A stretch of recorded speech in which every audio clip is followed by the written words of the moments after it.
कुछ आवाज नहीं आ रही थी। अरे आएगी कैसे, क्योंकि मैंने यहाँ पे कुछ बोला ही नहीं। इमेजिन करो कि तुम एक रूम में खड़े हो और उस रूम में एक टेबल के ऊपर एक अलार्म क्लॉक रखा हुआ है जो अलार्म तुम्हें आवाज सुनाई देगी, क्योंकि यहाँ पे कोई बॉडी वाइब्रेट कर रहा है। या फिर जस्ट इमेजिन करो कि कोई एक पेट एनिमल, जैसे इस इंसान ने एक बिल्ली पाल रखी है, तो एक बिल्ली आ जाती है और बिल्ली कहती है बड़े प्यार से, तो ऑब्वियसली इसको आवाज सुनाई देगा, क्योंकि यहाँ पे टू एंड फ्रो मोशन हो रहा है, वाइब्रेशन हो रहा है। पर ये साउंड वाली ये सारी चीजें हम कैसे सीखेंगे भैया? ये सारी चीजें आप सीखते हो class 9th Maharashtra state board के 12th चैप्टर में फिजिक्स के, जिसका नाम है स्टडी ऑफ साउंड। और इस एक वीडियो के अंदर मैं आपको सारी चीजें पढ़ाने वाला हूं जो भी इस चैप्टर के अंदर मेंशन है और जो भी आपको आगे भी काम आएगा विद नोट्स। आपको नोट्स भी मिलेगा, कहां मिलेगा, कैसे मिलेगा, सब बताऊंगा। और आपको प्रैक्टिस के लिए बहुत सारे क्वेश्चंस भी दूंगा, कहां मिलेगा, कैसे मिलेगा, वो भी बताऊंगा। चलिए आगे बढ़ते हैं।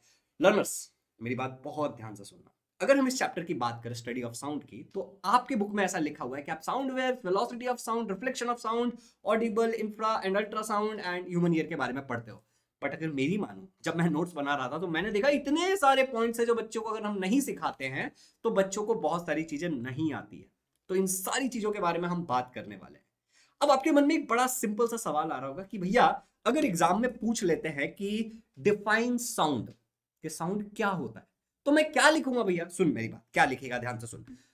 Sound is a form of energy. Sound एक प्रकार की ना एनर्जी है दैट क्रिएट्स, जो क्रिएट करती है sensation of hearing in our ears, जो एक सुनने का एहसास पैदा करती है। फॉर एग्जाम्पल अभी मैं तुझे एक जादू दिखाता हूं, देखा? सुन रहा है? कुछ सुनने का एहसास हो रहा है? अब मेरी मेरी सुरीली आवाज सुन। मैं हूं Jiyan, everyone in the comments Jiyan, okay. मेरा गला है सुरीला, कुछ सुनने का एहसास हो रहा है, समझ रहे हो? इसको हम साउंड बोलते हैं। तो डेफिनेशन तो बहुत सिंपल है यार, एग्जाम पॉइंट ऑफ व्यू से भी। अब सवाल ये उठता है कि साउंड यहां से यहां तक पहुंच कैसे रहा है, साउंड ट्रैवल कैसे करता है? तो sound travels in form of wave. Sound कैसे ट्रैवल करता है बच्चे? एक वेव के फॉर्म में साउंड आगे ट्रैवल करता है। अब देख, मैंने क्या नोटिस किया ना कि तुझे साउंड क्या होता बता दिया, वेब कैसे ट्रैवल करता है ये भी बता दिया। बट पूरे साल में ना 9th स्टैंडर्ड बहुत इग्नोर होता है 10th पे फोकस करने के चक्कर में। 9th ही तो 10th और 11th का बेस है, इसीलिए 9th के लिए एक डेडिकेटेड चैनल बनाया तुम्हारे भाई ने, शुभम झा क्लास 9। तो ये चैनल डेडिकेटेड 10th के लिए हो जाएगा और आगे सारी चीजें 9th से रिलेटेड इस चैनल पे आएंगी। इनफैक्ट मैंने कुछ कुछ कार्यक्रम इस चैनल पे कर भी रखा, तो तुम सिंपली जाकर के शुभम झा क्लास 9 सर्च कर सकते हो या फिर डिस्क्रिप्शन में दिए गए लिंक से जाकर के सब्सक्राइब कर सकते हो इस चैनल को। तो पूरा 9th इस पे फुल मचाएंगे, जाके सब्सक्राइब कर लो, मजा आएगा, ठीक है ना? मजा आएगा, बहुत सारी चीजें करेंगे, महामैराथन, फिजिक्स, केमिस्ट्री और बहुत सारी चीजें जो जो तुम डिमांड करोगे, सब कुछ। चलिए आगे बढ़ते हैं। नोट्स वगैरह कहाँ मिलता है?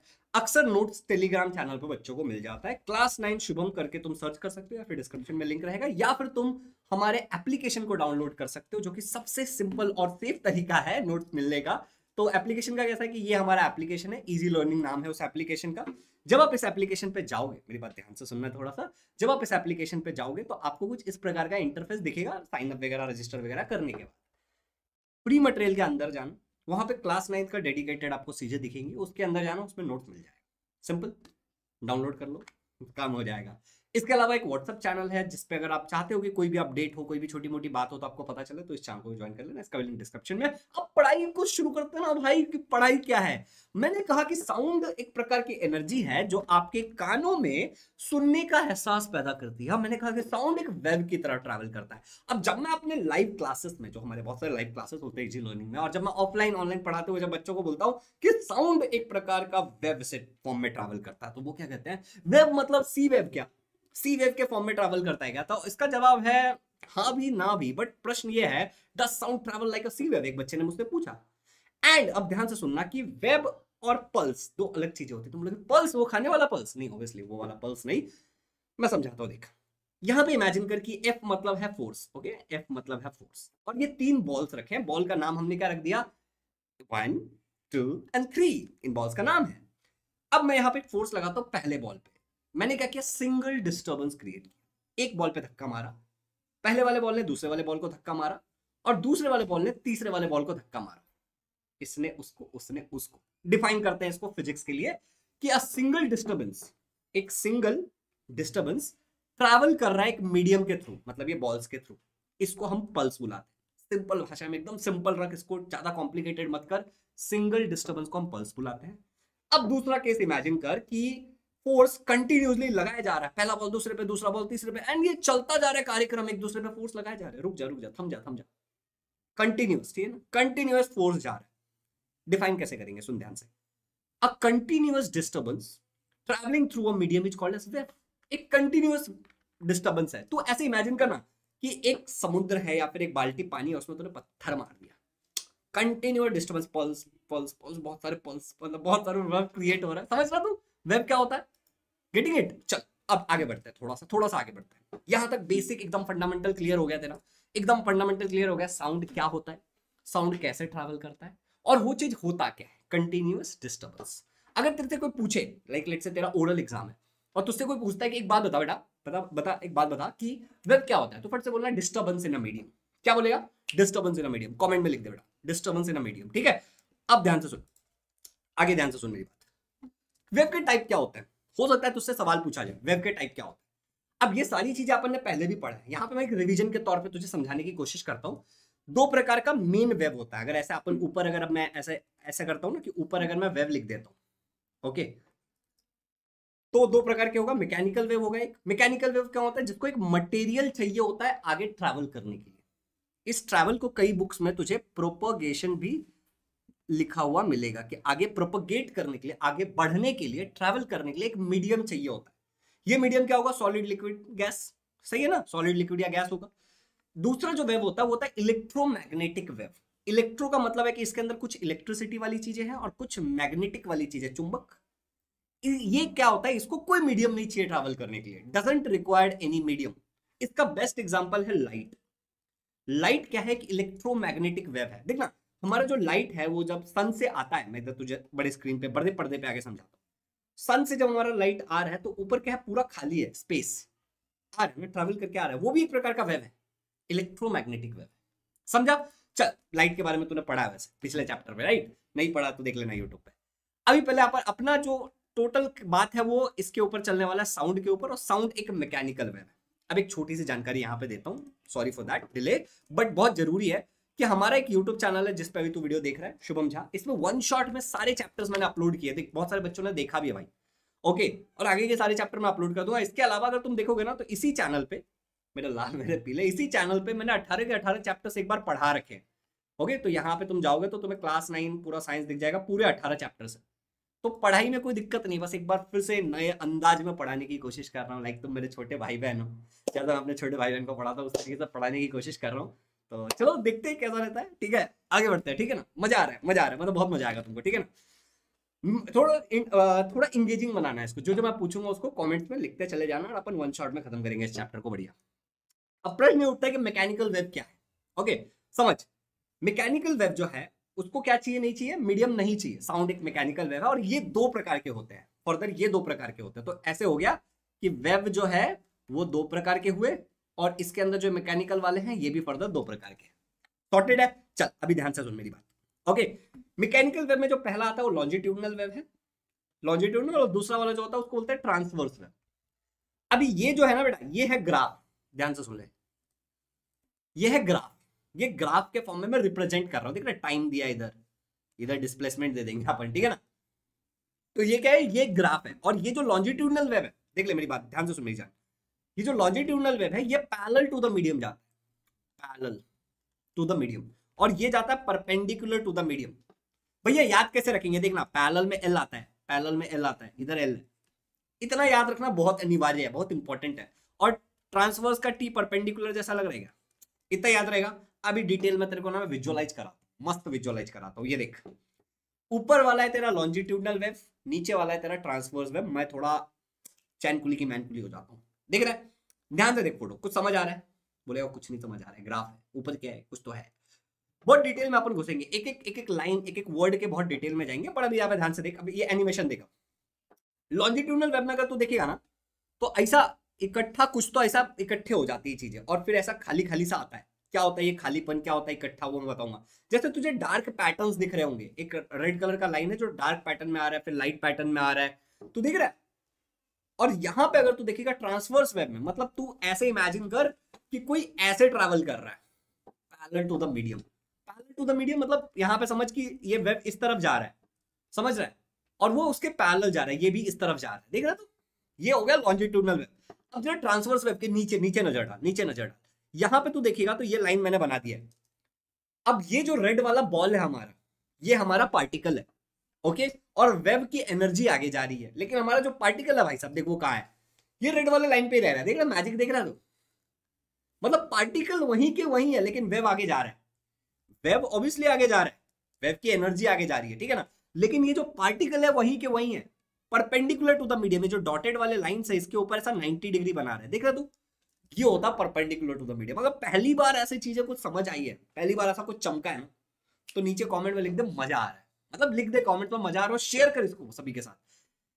मैं लाइव क्लासेस भी लेता हूँ, हमारे बैच के अंदर लिमिटेड बच्चे होते हैं, 100 बच्चे होते हैं, लाइव क्लासेस लेता हूँ, उसके लिए इस नंबर पे एडमिशन के लिए कॉल करना है, इंक्वायरी करनी है, मिल जाएगा एडमिशन, ठीक है ना। आप तुम कब देख रहे हो, उस टाइम में क्या एडमिशन का फीस वगैरह है वो देख सकते हो, सारे सब्जेक्ट पढ़ाते हैं, ठीक है, मजा आता है, तो इस नंबर पे तुम कॉल करके इंक्वायरी कर सकते हो, बाकी बताता हूँ बैच के बारे में डिटेल में। पर अभी देख ये वाला क्लियर हो गया, लॉन्जिट्यूडनल और ट्रांसवर्स। अब थोड़ा सा गहराई में जाते हैं, ट्रांसवर्स वेव को पहले उठाते हैं, ठीक है ना, नीचे वाला था पहले उठाते हैं। इमेजिन कर कि एक एंड पे ना तूने किसी चीज को पकड़ा, एक स्प्रिंग है, उसको एक एंड पे तूने पकड़ा और इस तरीके से कुछ कर रहा है, तो पार्टिकल क्या होगा तुझे पता है, पार्टिकल ऊपर नीचे होगा, बस वेव आगे जाएगा, मतलब बस एनर्जी आगे ट्रैवल कर रही है, ठीक है ना। तो अभी जैसे देख इस तरफ क्या हो रहा है, डायरेक्शन ऑफ प्रोपोगेशन है, ओके, एग्जैक्टली 90 डिग्री, जो मैंने तुझे समझाने की कोशिश की थी। अब डेफिनेशन एग्जाम में तो भैया डेफिनेशन लिखना होता है, तो डेफिनेशन में क्या लिखेंगे, देखा, अ ट्रांसवर्स वेव, एक transverse wave is a wave, ये तो एक वेव होता है, ये तो सिंपल है, ठीक है, इन विच, जिसके अंदर particle moves about their mean position, particle ऐसा ऊपर नीचे जिधर है उधर ही ऊपर नीचे ऊपर नीचे ऊपर नीचे होता रहेगा, mean position, perpendicular to the direction of the wave, और वो क्या होता है, परपेंडिकुलर होता है to the direction of the wave, simple definition simple. अब देख लॉन्जिट्यूडनल वेव, देख longitudinal wave parallel to the medium, same to same definition, same to same definition, देख ध्यान से, a longitudinal wave is a wave, ये भी एक wave है, okay, in which the particle oscillates, oscillates को तो मूव लिख, प्रोपोगेट लिख, ट्रैवल लिख, कोई दिक्कत नहीं है, समझा क्या, okay, about their mean position, वैसे ऑसिलेट लिखेगा तो ज्यादा अच्छे नंबर मिलेंगे, ठीक है ना, ऑसिलेट लिखना फिर, ठीक है ना, अबाउट देयर मीन पोजीशन, वहां तक तो सेम ही लग रहा है, parallel to the direction of the propagation of the wave, तो यहाँ पे पैरेलल है, वहां पे परपेंडिकुलर है, इसके अलावा कुछ भी अलग नहीं, और यहाँ पे लॉन्जिट्यूडनल है, वहां पे ट्रांसवर्स है। डेफिनेशन दोनों से साइड में लिखना, तेरे को ज्यादा अच्छे से समझ में आएगा। अरे समझ में आएगा तो बताओ ना भैया, आपने बताओगे तो कौन बताएगा। देख लॉन्जिट्यूडनल वेव्स और ट्रांसवर्स वेव में डिटेल्ड कंपैरिजन करते हैं। The particle oscillates parallel to the direction of propagation, parallel, समझा क्या, दिखाया था उधर, ट्रांसवर्स में perpendicular to the direction of propagation, इधर देख, इधर शब्द पे ध्यान दे, perpendicular to the direction of propagation, दोनों में इतना सा अंतर है। अभी अगला सुन, ठीक है, अगला सुन, longitudinal wave has alternate compression and rarefaction. तुम लोग भैया ई का होवत है, मैं थोड़ी देर पहले एक फोटो दिखाया था, देख अब यहाँ देख, ये देख, यहाँ देख, सारी चीजें इकट्ठा हुई है, देख रहा है, देख आगे आगे जा रहा है, तो जब बेटा इधर ऐसे जैसे इकट्ठा हुआ, देखिए इकट्ठा होके आगे जा रहा है ना, तो मैं तो ऐसा थोड़ा इधर ऐसा इधर दिखाता है, इधर बना के दिखाता हूँ, इधर बना के दिखाता हूँ, तो जैसे मान ले कि चीजें ऐसे इकट्ठे हो गई थी, फिर ऐसे लाइट लाइट थी, फिर चीजें इकट्ठे हो गई थी, फिर चीजें लाइट लाइट थी, फिर चीजें इकट्ठे हो गई थी, फिर चीजें लाइट लाइट थी, ऐसे था ना, वेव इस तरीके से ट्रैवल कर रहा था, ऐसा स्प्रिंग ऐसा पास आ रहा था, तो वो जब पास आता है तो उसको अपन कंप्रेशन बोलते हैं, ये वाला, और जब ऐसा दूर दूर जाता है तो उसको अपन रेडिफैक्शन बोलते हैं, ये वाला। कंपैरिजन में कुछ नहीं है, डेंसिटी बहुत ज्यादा होता है, मतलब बहुत सारे पार्टिकल्स वहां पे हैं, और रेडिफैक्शन में क्या होता है कि पार्टिकल्स बहुत सारे वहां पे नहीं है, बस इतना ही होता है, कम पार्टिकल्स है, डेंसिटी कम है। तो ये तुझे कंप्रेशन एंड रेडिफैक्शन समझा इधर। अब देख कंप्रेशन आगे बढ़ रहा है, रेडिफैक्शन, कंप्रेशन रेडिफैक्शन, अल्टरनेट कंप्रेशन एंड रेडिफैक्शन होता है, इसके तरीके से लॉन्जिट्यूडनल वेव आगे ट्रैवल करता है parallel to the medium. Transverse wave का सीन देखिए, देखिए व्हाइट बोर्ड पे देखते हैं। Transverse wave has alternate crest and trough. बहुत सिंपल है, बहुत सिंपल है। देख रेस्ट की स्पेलिंग तुझे आती है, रेस्ट उसके आगे सी लगा दे, क्रेस्ट। रफ की स्पेलिंग आती है तुझे, रफ उसके आगे टी लगा दे, ट्रफ। बहुत आसान है, चल आगे देख। अब ये जो ऊपर पहाड़ जैसा जो हिस्सा है उसको अपन क्रेस्ट बुलाते हैं, और ये जो खड्डे वाला हिस्सा है उसको अपन ट्रफ बुलाते हैं। एक क्रेस्ट और ट्रफ मिलकर के एक पूरा वेब बनता है। एक वेब कैसा, एक क्रेस्ट एक ट्रफ, ये पूरा एक वेब है, समझा क्या? ये क्या है पूरा, ये तेरा पूरा एक वेब है। सिंपल, सॉर्टेड, इजी है ना। चल आगे बढ़ते हैं। यहाँ तक चारों मतलब 2 पॉइंट्स इधर के, 2 पॉइंट्स इधर के, 4 पॉइंट्स क्लियर है तुझे। एग्जांपल साउंड वेव, इसका एग्जांपल है light wave. Oh my god भैया, transverse wave, what is this? आपने तो बोला था वो इलेक्ट्रोमैग्नेटिक होता है। देख ये जो अपन डिसीजन ले रहे हैं ना, ये अपन किस तरीके से डिसीजन ले रहे हैं? ये अपन डिसीजन ले रहे हैं मेथड ऑफ प्रोपोगेशन पे, मतलब आगे किस तरीके से बढ़ रहा है। Parallel to the medium and perpendicular to the medium. समझा क्या? टाइप अलग है, एक हमने क्या बोला इलेक्ट्रोमैग्नेटिक और वो मैकेनिकल, जिसको मीडियम चाहिए और मीडियम नहीं चाहिए। बट किस तरीके से वेब आगे बढ़ रहा है हम यहाँ पे उस चीज के बारे में फुल जिक्र कर रहे हैं। तो अभी अगर 15 मिनट तक तेरे को बहुत सारी चीजें समझ में आई होंगी, तो मैं तुझे एक छोटा सा गुड न्यूज देना चाहता हूँ। ओके, गुड न्यूज क्या है भैया? गुड न्यूज क्या है? एक तो 9th के चैनल के बारे में बताया, सब्सक्राइब किया, इस वीडियो को लाइक किया गया, इस चैनल को सब्सक्राइब कर लो, 10th में ये भी काम आने वाला है। चलो अभी ध्यान से देखो, हमारा जो बैच है आरंभ 5.0 बैच, अब जब तुम इस वीडियो को देखोगे, कब देखोगे मुझे नहीं पता, 2025 में अगर तुम 10th में रहोगे और 26 में अगर तुम अपना बोर्ड एग्जाम देने वाले हो, मतलब अभी 9th से 10th में जाने वाले हो, तो तुम कॉल करके इंक्वायरी जरूर करना इस नंबर पे। ये रहा हमारा सुपर बैच, ओके, आरंभ 5.0। तुम शायद जब बात करो तो 6.0 हो, 7.0 हो, क्योंकि लिमिटेड बच्चे एक बैच में होता है। ओके, अब ध्यान से सुनना मेरी बात। ये वो चेहरे देख रहा है, हंसते हुए चेहरे, भैया इतने सारे बच्चे, यस लिमिटेड बच्चे हैं, अगर तो काउंट करेगा तो, ठीक है ना, इंग्लिश मीडियम सब इंग्लिश मीडियम दोनों के लिए। तो भाई गजब का क्लास होता है, ओके। और ये तो एक डिस्कशन वाला सेशन है जिसमें हम सारे बच्चे एक दूसरे के साथ Q&A कर रहे हैं, डाउट क्लियरिंग कर रहे हैं। बाकी क्लास कहाँ होता है, क्लास कैसे होता नहीं होता है, उसमें भी मैं सारा फोटो दिखा रहा हूँ, तो टेंशन मत लो। अभी ध्यान से देखो भाई, ये कुछ फीडबैक है जो बच्चों का आया है पहले पेपर के बाद, बोर्ड एग्जाम के बाद। तुम लोग ऐसा पोज करके एक एक को पढ़ सकते हो कि जो पेपर हमने बताया वैसा ही आया। ऐसे यूट्यूब पे हम लोग बहुत सारे फ्री क्लासेस भी लेते हैं, ठीक है ना, जो जो बच्चों को बताया उसी में से बहुत सारे पेपर्स आए, लास्ट मोमेंट रिवीजन कराया, पूरे साल अच्छा पढ़ाया, तो बच्चों का बहुत सारा फीडबैक है। तुम इसको वीडियो पोज करके एक एक करके देख सकते हो इफ यू वांट, ओके। बहुत सारे फीडबैक है। एक बार रिजल्ट्स के बारे में बात करता हूँ। लास्ट ईयर जो हमारा लिमिटेड स्टूडेंट का बैच था उसके अंदर 98.6% हाईएस्ट परसेंट था। ये पूरा तेरे को कार्यक्रम दिख रहा होगा। इसमें 76 बच्चों को 90% से ज्यादा मिला था हमारे बैच के। 113 बच्चे 85% से ज्यादा स्कोर किए थे और 13 बच्चे अपने अपने स्कूल के फर्स्ट रैंकर थे। बाकी टॉपर्स का ये लिस्ट दिख रहा है, ये 2024 में जिन्होंने बोर्ड एग्जाम दिया था वो है। ये वीडियो मैं 25 में शूट कर रहा हूँ, 25 का रिजल्ट आएगा तो ऑब्वियसली इस चैनल पे अनाउंस जरूर करूंगा, ठीक है। अब ध्यान से सुन, ये हमारी पूरी टीम है, मैं अकेला नहीं पढ़ाता। मैं साइंस पढ़ाता हूँ, बाकी हमारी पूरी टीम है। योगेश सर मैथ्स पढ़ाते हैं, चंद्रशेखर सर इंग्लिश पढ़ाते हैं, संस्कृत इंटायर कंपोजिट है तो भी पढ़ाएंगे, Neelima Roy ma'am social study पढ़ाती है इंग्लिश मीडियम वाले बच्चों को, Fareen Sheikh ma'am social study पढ़ाती है सेमी इंग्लिश मीडियम वाले बच्चों को मराठी में, ओके, और ये मराठी भी पढ़ाती है, और कोमल दीक्षित मैम हिंदी पढ़ाती है। एक बार कॉल करके पता करना इस नंबर पे कि बैच में एडमिशन चालू है कि नहीं चालू है, ठीक है ना। बहुत मजा आएगा देखो, 9th 10th का साथ में भी एडमिशन लेते हैं। अब ध्यान से सुन, बैच के बेनिफिट्स ये सारे हैं, मैं एक एक करके तुझे पढ़ पढ़ के समझा देता हूँ, ठीक है ना। सबसे पहले तेरे को लाइव क्लासेस मिलेगा ईच एंड एवरी टॉपिक पे, मतलब सब कुछ पढ़ाएंगे live. Complete syllabus term 1 term 2 का पढ़ाया जाएगा। मोबाइल पीसी टैबलेट कहीं से भी देख सकता है, एप्पल का फोन हो एंड्रॉइड फोन हो चलेगा, कोई दिक्कत नहीं है। रिकॉर्डिंग मिलेगी हर एक क्लास के बाद। तो क्लासेस लाइव हो रहे हैं, लेकिन लाइव क्लास खत्म होने का तो उसकी रिकॉर्डिंग भी अवेलेबल है। Chapter wise doubt clearing session होता है, जैसा कि मैंने तेरे को फोटो दिखाया, वो डाउट क्लियरिंग सेशन का था कि बच्चों के साथ डाउट क्लियर कर रहे हैं, वो जूम पे करते हैं। डाउट क्लियरिंग हम जूम पे करते हैं कि कोई भी अपना डाउट कैसे भी पूछ सके, फोटो वोटो दिखा सके, एक्सप्रेशन वगैरह दिखा। बहुत मजा आता है भाई, बहुत मजा आता है, ठीक है ना। लाइव रिवीजन होता है एग्जाम से पहले। पर्सनल मेंटरशिप मैं देता हूँ और बाकी सारे टीचर्स भी देते हैं। And test series subjective objective दोनों मिलता है बच्चों को, ठीक है ना। पहले 100 बच्चों के लिए एक ऑफर है, हम 100 ही बच्चे लेते हैं। अब ध्यान से देख ले यहाँ पे, अगर तुम आरंभ 5.0 में एडमिशन लेते हो तो वैसे जो प्राइस है दैट इज 10,000 रुपीज। पर तुम डेफिनेटली कॉल करना कि तुम जब एडमिशन ले रहे हो तो प्राइस कम है कि ज्यादा है, तो एक बार कॉल करके जरूर पता करना ऑन दिस नंबर 8527529111, ओके। अभी तुम्हें लेटेस्ट बैच के बारे में बता रहा हूँ, तो तुम इस नंबर पे कॉल करके जरूर पूछना, ओके। अभी अगर तुम एडमिशन लेते हो जैसे, तो यहाँ पे तुमको एक कूपन कोड दिखेगा। अगर कोई कूपन कोड हो तो डायरेक्टली भी तुम चेक कर सकते हो एप्लीकेशन में जाके, ठीक है। एप्लीकेशन में जाने का लाइव कोर्सेस में जाना है, ठीक है ना। तो फर्स्ट 100 कूपन कोड लगाने से तुम्हें 10% का और डिस्काउंट मिल जाएगा। टोटल 25,000 रुपए का ये बैच है, लेकिन तुम अगर अभी ले लेते हो पहले 100 बच्चों को, ये केवल और केवल 9,000 रुपए में मिल जाएगा। तो तुम जस्ट सोच के देखो कि एक लिमिटेड स्टूडेंट का बैच जिसमें सारे सब्जेक्ट पढ़ाए जा रहे हैं, पेपर चेक करके दिया जाएगा, डाउट क्लियर किया जाएगा पर्सनली जूम के ऊपर, ठीक है, और लाइव क्लासेस भी होंगी सारे सब्जेक्ट की, वो इतना अफोर्डेबल रेट पे केवल 9,000 रुपए पूरे साल ऑल सब्जेक्ट। तो डेफिनेटली इस नंबर पे कॉल करना एक बार बनता तो है कि इंक्वायरी करें हम, ठीक है ना।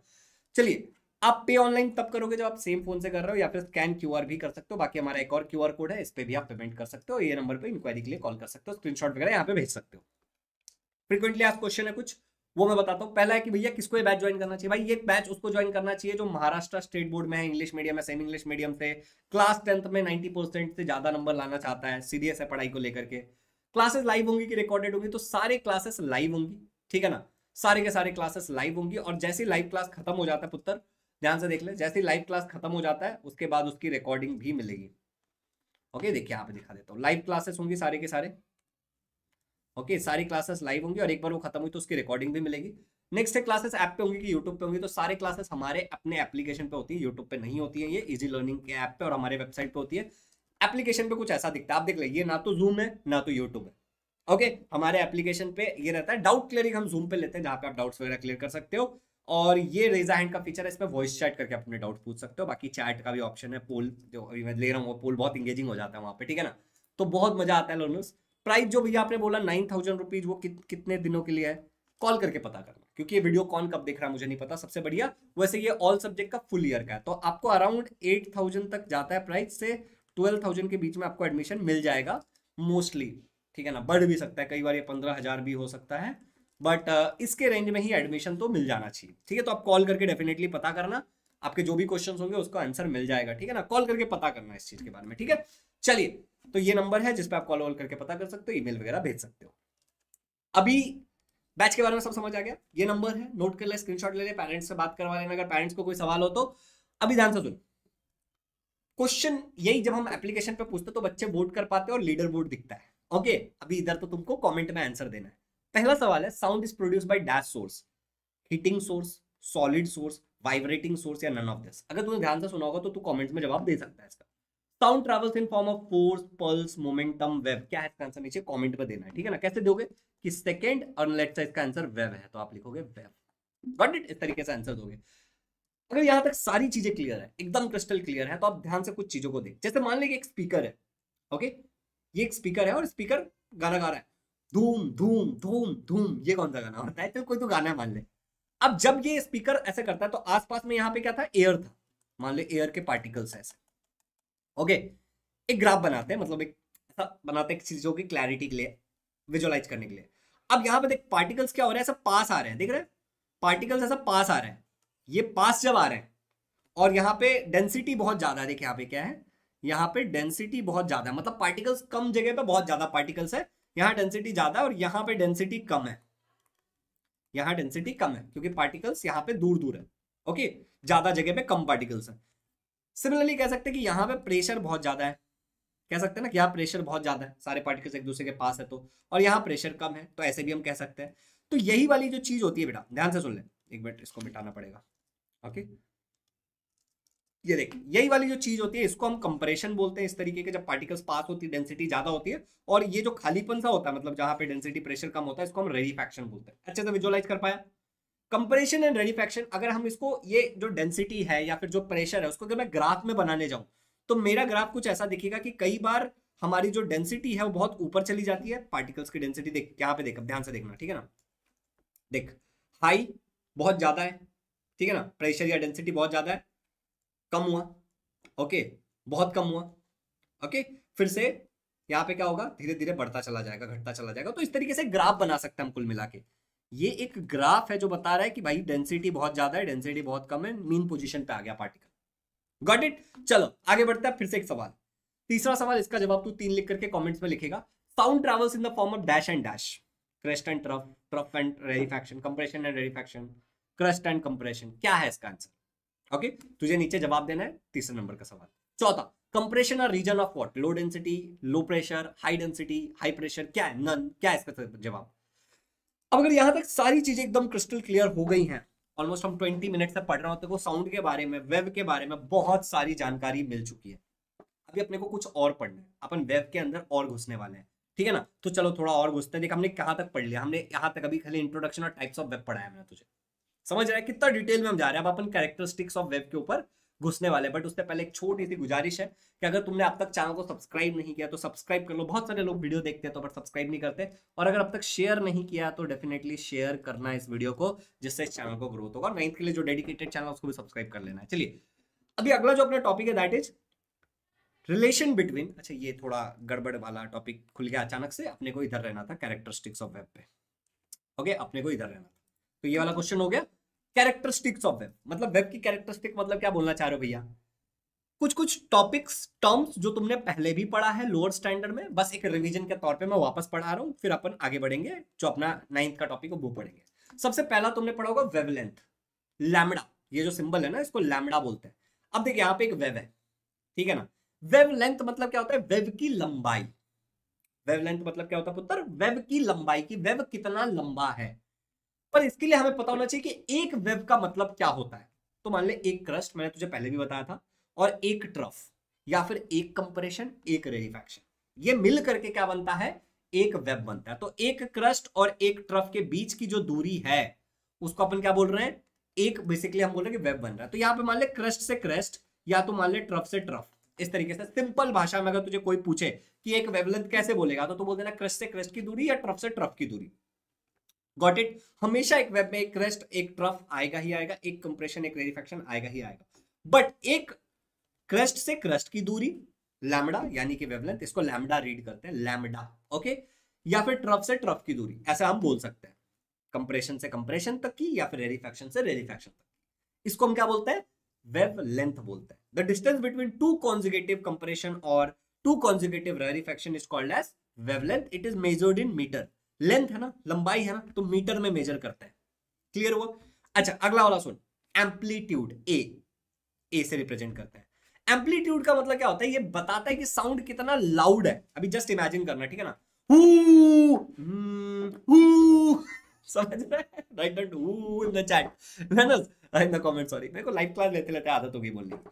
तो लाउडनेस ऑफ द साउंड, कि साउंड कितना लाउड है, समझ रहे, कितना जोर से आ रहा है, ये कौन डिसाइड करता है? ये डिसाइड करता है एम्पलीट्यूड। एम्पलीट्यूड ये चीज डिसाइड कर रहा है। तो देख, एम्पलीट्यूड को कैसे बोलेंगे? देख, यहाँ पे एम्पलीट्यूड इतना है, ये जो ग्राफ है ना, अगर साउंड बहुत लाउड होता तो ये ग्राफ शायद ऐसे चला जाता, और लाउड होता तो ये ग्राफ शायद ऐसे चला जाता। समझ रहा है? तो ये एम्पलीट्यूड है। अब तू देखेगा तो एम्पलीट्यूड भी एक प्रकार का क्या है? लेंथ ही है। हम बता रहे कितना प्रेशर या फिर कितनी डेंसिटी है। हम मैक्सिमम वैल्यू ऑफ प्रेशर या डेंसिटी बता रहे हैं एम्पलीट्यूड में, ओके। एम्पलीट्यूड को हम कैसे मेजर करते हैं? लाउडनेस को मेजर करने का अलग तरीका है, बट इसको तो हम लेंथ में मेजर कर लेंगे एक तरीके से, ठीक है ना? इसको तो हम लेंथ में मेजर करेंगे, बट लाउडनेस को मेजर करने का एक अलग तरीका है। तुम बोलोगे क्या डेसिबल? तुम मुझे बताना कमेंट्स पे, थोड़ा गूगल करो, थोड़ा रिसर्च करो भाई, थोड़ा करो कुछ, ओके। अगला सुन, क्या है? फ्रीक्वेंसी। तू बोलेगा फ्रीक्वेंसी। अब मुझे बता, अभी तक जब तक तूने, मतलब फ्रीक्वेंसी समझाता हूं मैं तुझे, अब तक जितनी भी देर तूने ये वीडियो देखा, मैंने कितनी बार पानी पिया? शायद तूने नोटिस नहीं किया होगा, क्योंकि मैंने पिया ही नहीं। तो चल, मैंने अभी एक बार पी लिया, ओके। ये बॉटल खोला मैंने, फ्रीक्वेंसी हो गया 1। चल, मैंने 2 बार पी लिया, फ्रीक्वेंसी हो गया 2। इस पूरे वीडियो में अब तक मैंने 2 बार पानी पिया। अगर मैं 3 बार पीता हूं तो फ्रीक्वेंसी 3 हो जाएगा, 4 बार पीता हूं तो फ्रीक्वेंसी 4 हो जाएगा। भैया फ्रीक्वेंसी मतलब गिवन टाइम में कोई भी चीज कितनी बार हुआ, फ्रीक्वेंसी। गिवन टाइम में कोई भी चीज कितनी बार हुआ, इसको अपन फ्रीक्वेंसी बोलते हैं। सॉर्टेड है, सिंपल है। चल आगे बढ़ते हैं, ध्यान से सुन। अगर सॉर्टेड है और सिंपल है तो सुन। ये तेरा कान है, इसमें से मान ले एक वेव गया, फ्रीक्वेंसी 1। मान ले इसमें से 2 वेव गया, फ्रीक्वेंसी 2।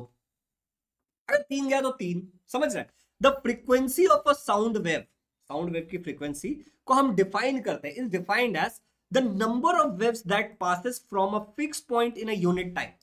कितने वेव्स पास हो रहे हैं? Hello everyone, listen to me very carefully. The frequency of a sound wave is defined as the number of waves that passes from a fix point in a unit time. Given time में कितने waves pass हो रहे हैं उसको अपन क्या बोलेंगे? अपन उसको frequency बोलेंगे। इसका मेजर करने का यूनिट होता है हर्ट्ज, HZ, या फिर HERTZ, हर्ट्ज। क्लियर हुआ? फ्रीक्वेंसी गिवन टाइम में कोई चीज कितनी बार होता है। फ्रीक्वेंसी का फॉर्मूला क्या भैया? n, मतलब कितनी बार हुआ, फ्रीक्वेंसी बुलाते हैं हम लोग इसको, is equal to 1/t। Simple, समझा क्या? अच्छा भैया, t का फॉर्मूला क्या होगा मुझे बता। t अगर इधर गया तो n किधर जाएगा? इधर जाएगा। देखना, अभी देख, यहाँ पे ध्यान से देख, मैं तुझे समझाता हूँ। n is equal to 1/t। t को उधर लेके जा, तो n ये इधर डिवाइड में, इधर जाके मल्टीप्लाई में आ जाएगा, आंसर 1 आया। अब अगर मैं तुझसे पूछता हूँ t की वैल्यू क्या है, तो t इज इक्वल टू 1, यहाँ पे n मल्टीप्लाई में, इधर आके डिवाइड आ जाए। तो देखिए 2 फॉर्मूला दिख रहा है, n is equal to 1/t, t is equal to 1/n। समझा क्या? सिंपल मैथ्स है पगले, सिंपल मैथ्स है। देख, ये दोनों एक दूसरे के रेसिप्रोकल होते हैं। ये t क्या भैया? टाइम पीरियड, गिवन टाइम में कितनी बार हुआ, टाइम पीरियड। समझा क्या? चल बेटा आगे बढ़ते हैं। टाइम पीरियड t, वेव को कितना टाइम लगा? 2 सेकंड लगा, 3 सेकंड लगा, कितना टाइम लगा? The time taken for one complete wave to pass from through a point in the medium is called as time period. एक पूरे वेव को पास होने में कितना टाइम लगा? 2 सेकंड लगा, 3 सेकंड लगा, 4 सेकंड लगा, 5 सेकंड लगा, कितना टाइम लगा उसका अपन क्या बोलते हैं बेटा? उसको अपन बोलते हैं टाइम पीरियड। चल ठीक है, टाइम पीरियड को टी से लिखते हैं, इसका फॉर्मूला क्या, 1/n। क्लियर है? चल आगे बढ़ता, पांचवा सवाल, बहुत सुंदर सवाल है। SI unit of wavelength is. अब मैं एक बार चेक करता हूं कि अपन सवालों का सीक्वेंस सही है ना।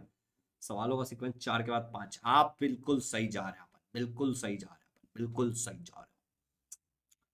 10 सवाल तक करते हैं अभी बिना रुके, रिकॉर्डिंग। मजा आ रहा है, मजा फुल मजा आ रहा है। ऐसा यूनिट ऑफ वेवलेंथ, वेवलेंथ का वेवलेंथ एक लेंथ है। नीचे कमेंट्स होता है इसका आंसर क्या है। The maximum value of pressure और density is called as what. क्या बोलते हैं, बोलो। अगर अब तक चैनल सब्सक्राइब नहीं किया तो मारो सब्सक्रिप्शन, ठीक है। चैनल सब्सक्राइब करो, इस नंबर पे कॉल करो 8527529111। भाई बैच में एडमिशन लो। जो गजब पढ़ाता हूँ ना बैच में, मतलब एक इंटरेक्शन होता है। अभी रिकॉर्डिंग करने का वो इंटरेक्शन नहीं है, लाइव क्लास में वो इंटरेक्शन होता है। क्वेश्चन पूछते हैं बच्चे, पोल पे जवाब देते हैं, समझ रहे हो। लीडर बोर्ड दिखता है, बच्चे मोटिवेट होते हैं और पढ़ाई करते हैं। पढ़ना इंपॉर्टेंट है, लाइफ में सारी चीजें करो, पढ़ाई में भी पीछे मत रहो ना, सभी चीजें में आगे रहेंगे, मजा आ जाएगा, ठीक है। चलिए आगे बढ़ते हैं, अभी आगे बढ़ते हैं, ठीक है ना। अगला टॉपिक क्या दिख ध्यान से, रिलेशन क्या है। रिलेशन, हम एक फॉर्मूला निकालने वाले हैं न्यूमेरिकल्स करने के लिए, ठीक है ना। तो रिलेशन क्या है, स्पीड। स्पीड को अपन कौन से लेटर से रिप्रेजेंट करेंगे, मेरे को लगता है वी। वी लेटर से अपन स्पीड को, या वेलोसिटी जो बोलना है बोल ले, ठीक है। फ्रीक्वेंसी को अपन एन से रिप्रेजेंट करेंगे और वेवलेंथ को अपन लैम्बडा से करेंगे। क्या निकलेगा, v is equal to N lambda, ये फॉर्मूला निकलेगा।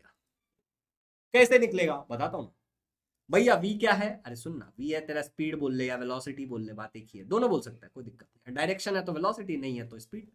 तो स्पीड या वेलोसिटी है, इक्वल टू n मतलब क्या बेटा, फ्रीक्वेंसी है ना भाई, याद कर फ्रीक्वेंसी। और एन लैम्बडा क्या है, वेवलेंथ है बेटा, ठीक है। तो ये फॉर्मूला आपने को निकालना है, इस पे न्यूमेरिकल मस्त सॉल्व करेंगे। तो रिलेशन क्या भैया, देखो स्पीड का फॉर्मूला क्या है, speed is equal to distance divide by time. पता है क्या, पहले चैप्टर में पढ़ा था लॉज ऑफ मोशन। नहीं मालूम, नहीं मालूम, इधर जा देख, लॉज ऑफ मोशन दिख रहा है, लॉज ऑफ मोशन ऐसा खोल, या फिर ऐसा वन शॉट वीडियो में जा, ठीक है ना, वन शॉट वीडियो में जा, लॉज ऑफ मोशन खोल, इधर देख। 1 hour 35 minute में पढ़ा है एक में, और एक में ऐसा लंबा 3 लेक्चर में पढ़ा है, तो देख खोल के देख, समझेगा, देखो, ठीक है ना, टेंशन मत ले, डिस्क्रिप्शन में लिंक है सभी का। अभी देख, डिस्टेंस अपॉन टाइम। अच्छा, डिस्टेंस को हम कैसे मेजर करते हैं, वेव में, वेवलेंथ, याद कर। If we consider distance travelled by a sound wave in one time period, then we get speed is equal to wavelength upon time. Time period कितने देर में गया, तो ये डिस्टेंस वेवलेंथ हो जाएगा, क्योंकि हम वेवलेंथ से मेजर करते हैं ना डिस्टेंस को, और टाइम पीरियड हो जाएगा। तो अभी अपन अगर दिखते हैं, स्पीड को अगर अपन v से रिप्रेजेंट करते हैं, इक्वल टू वेवलेंथ को अपन लैम्बडा से रिप्रेजेंट करते हैं, और टाइम को t से रिप्रेजेंट करते हैं, तो v is equal to lambda upon T. Derivation बता रहा हूं, यहां तक क्लियर है, लैम्बडा अपॉन टी। अब मेरे को बता, मैं इसको ऐसे लिख सकता हूं क्या, इसी को मैं ऐसे लिख सकता हूं, lambda multiply by 1 upon T. कोई दिक्कत है क्या, कोई दिक्कत नहीं है। 1 अपॉन टी क्या होता है, n होता है, तो ये हो गया ना लैम्बडा n, तो v is equal to lambda n। अब इधर देख, दुनियादारी का लिख के भी अपन ये लिख सकते हैं, फ्रीक्वेंसी का फॉर्मूला क्या, 1 अपॉन टी, तो v is equal to n lambda, ये हमारा फॉर्मूला बन गया। कोई बात है, लैम्बडा इंटू n या फिर n लैम्बडा, जो भी लिखना है लिख लो। तो भाई सिंपल सा था। देख, अगर तेरे को शॉर्ट में चाहिए कि भैया बता दो फिर से क्या है, तो देख स्पीड का फॉर्मूला क्या था, स्पीड इज इक्वल टू, दिख रहा है क्या तुमको, नहीं दिख रहा ना, मैं लाइट डार्क कलर का पेन लेता हूँ। देख स्पीड का फॉर्मूला क्या था बच्चे, speed is equal to distance divide by time period, ठीक है ना। अब देखें यहाँ पे डिस्टेंस को हम लोग कैसे लेते हैं, वेवलेंथ से, वेवलेंथ को लैम्बडा से लिखते हैं, टाइम पीरियड को टी से लिखते हैं। इसको मैं ऐसा भी लिख सकता हूँ, राइट, 1 अपॉन टी लिख सकता हूँ, या फिर उल्टा भी लिख सकता हूँ, कोई दिक्कत नहीं। तो लैम्बडा 1 अपॉन टी क्या होता है, एन, तो इसको मैं लिख सकता हूँ एन लैम्बडा, मल्टीप्लाई का सिंबल है बीच में, तो V is equal to N lambda या V is equal to lambda N, जो लिखना है लिख ले, दोनों बात एक ही है।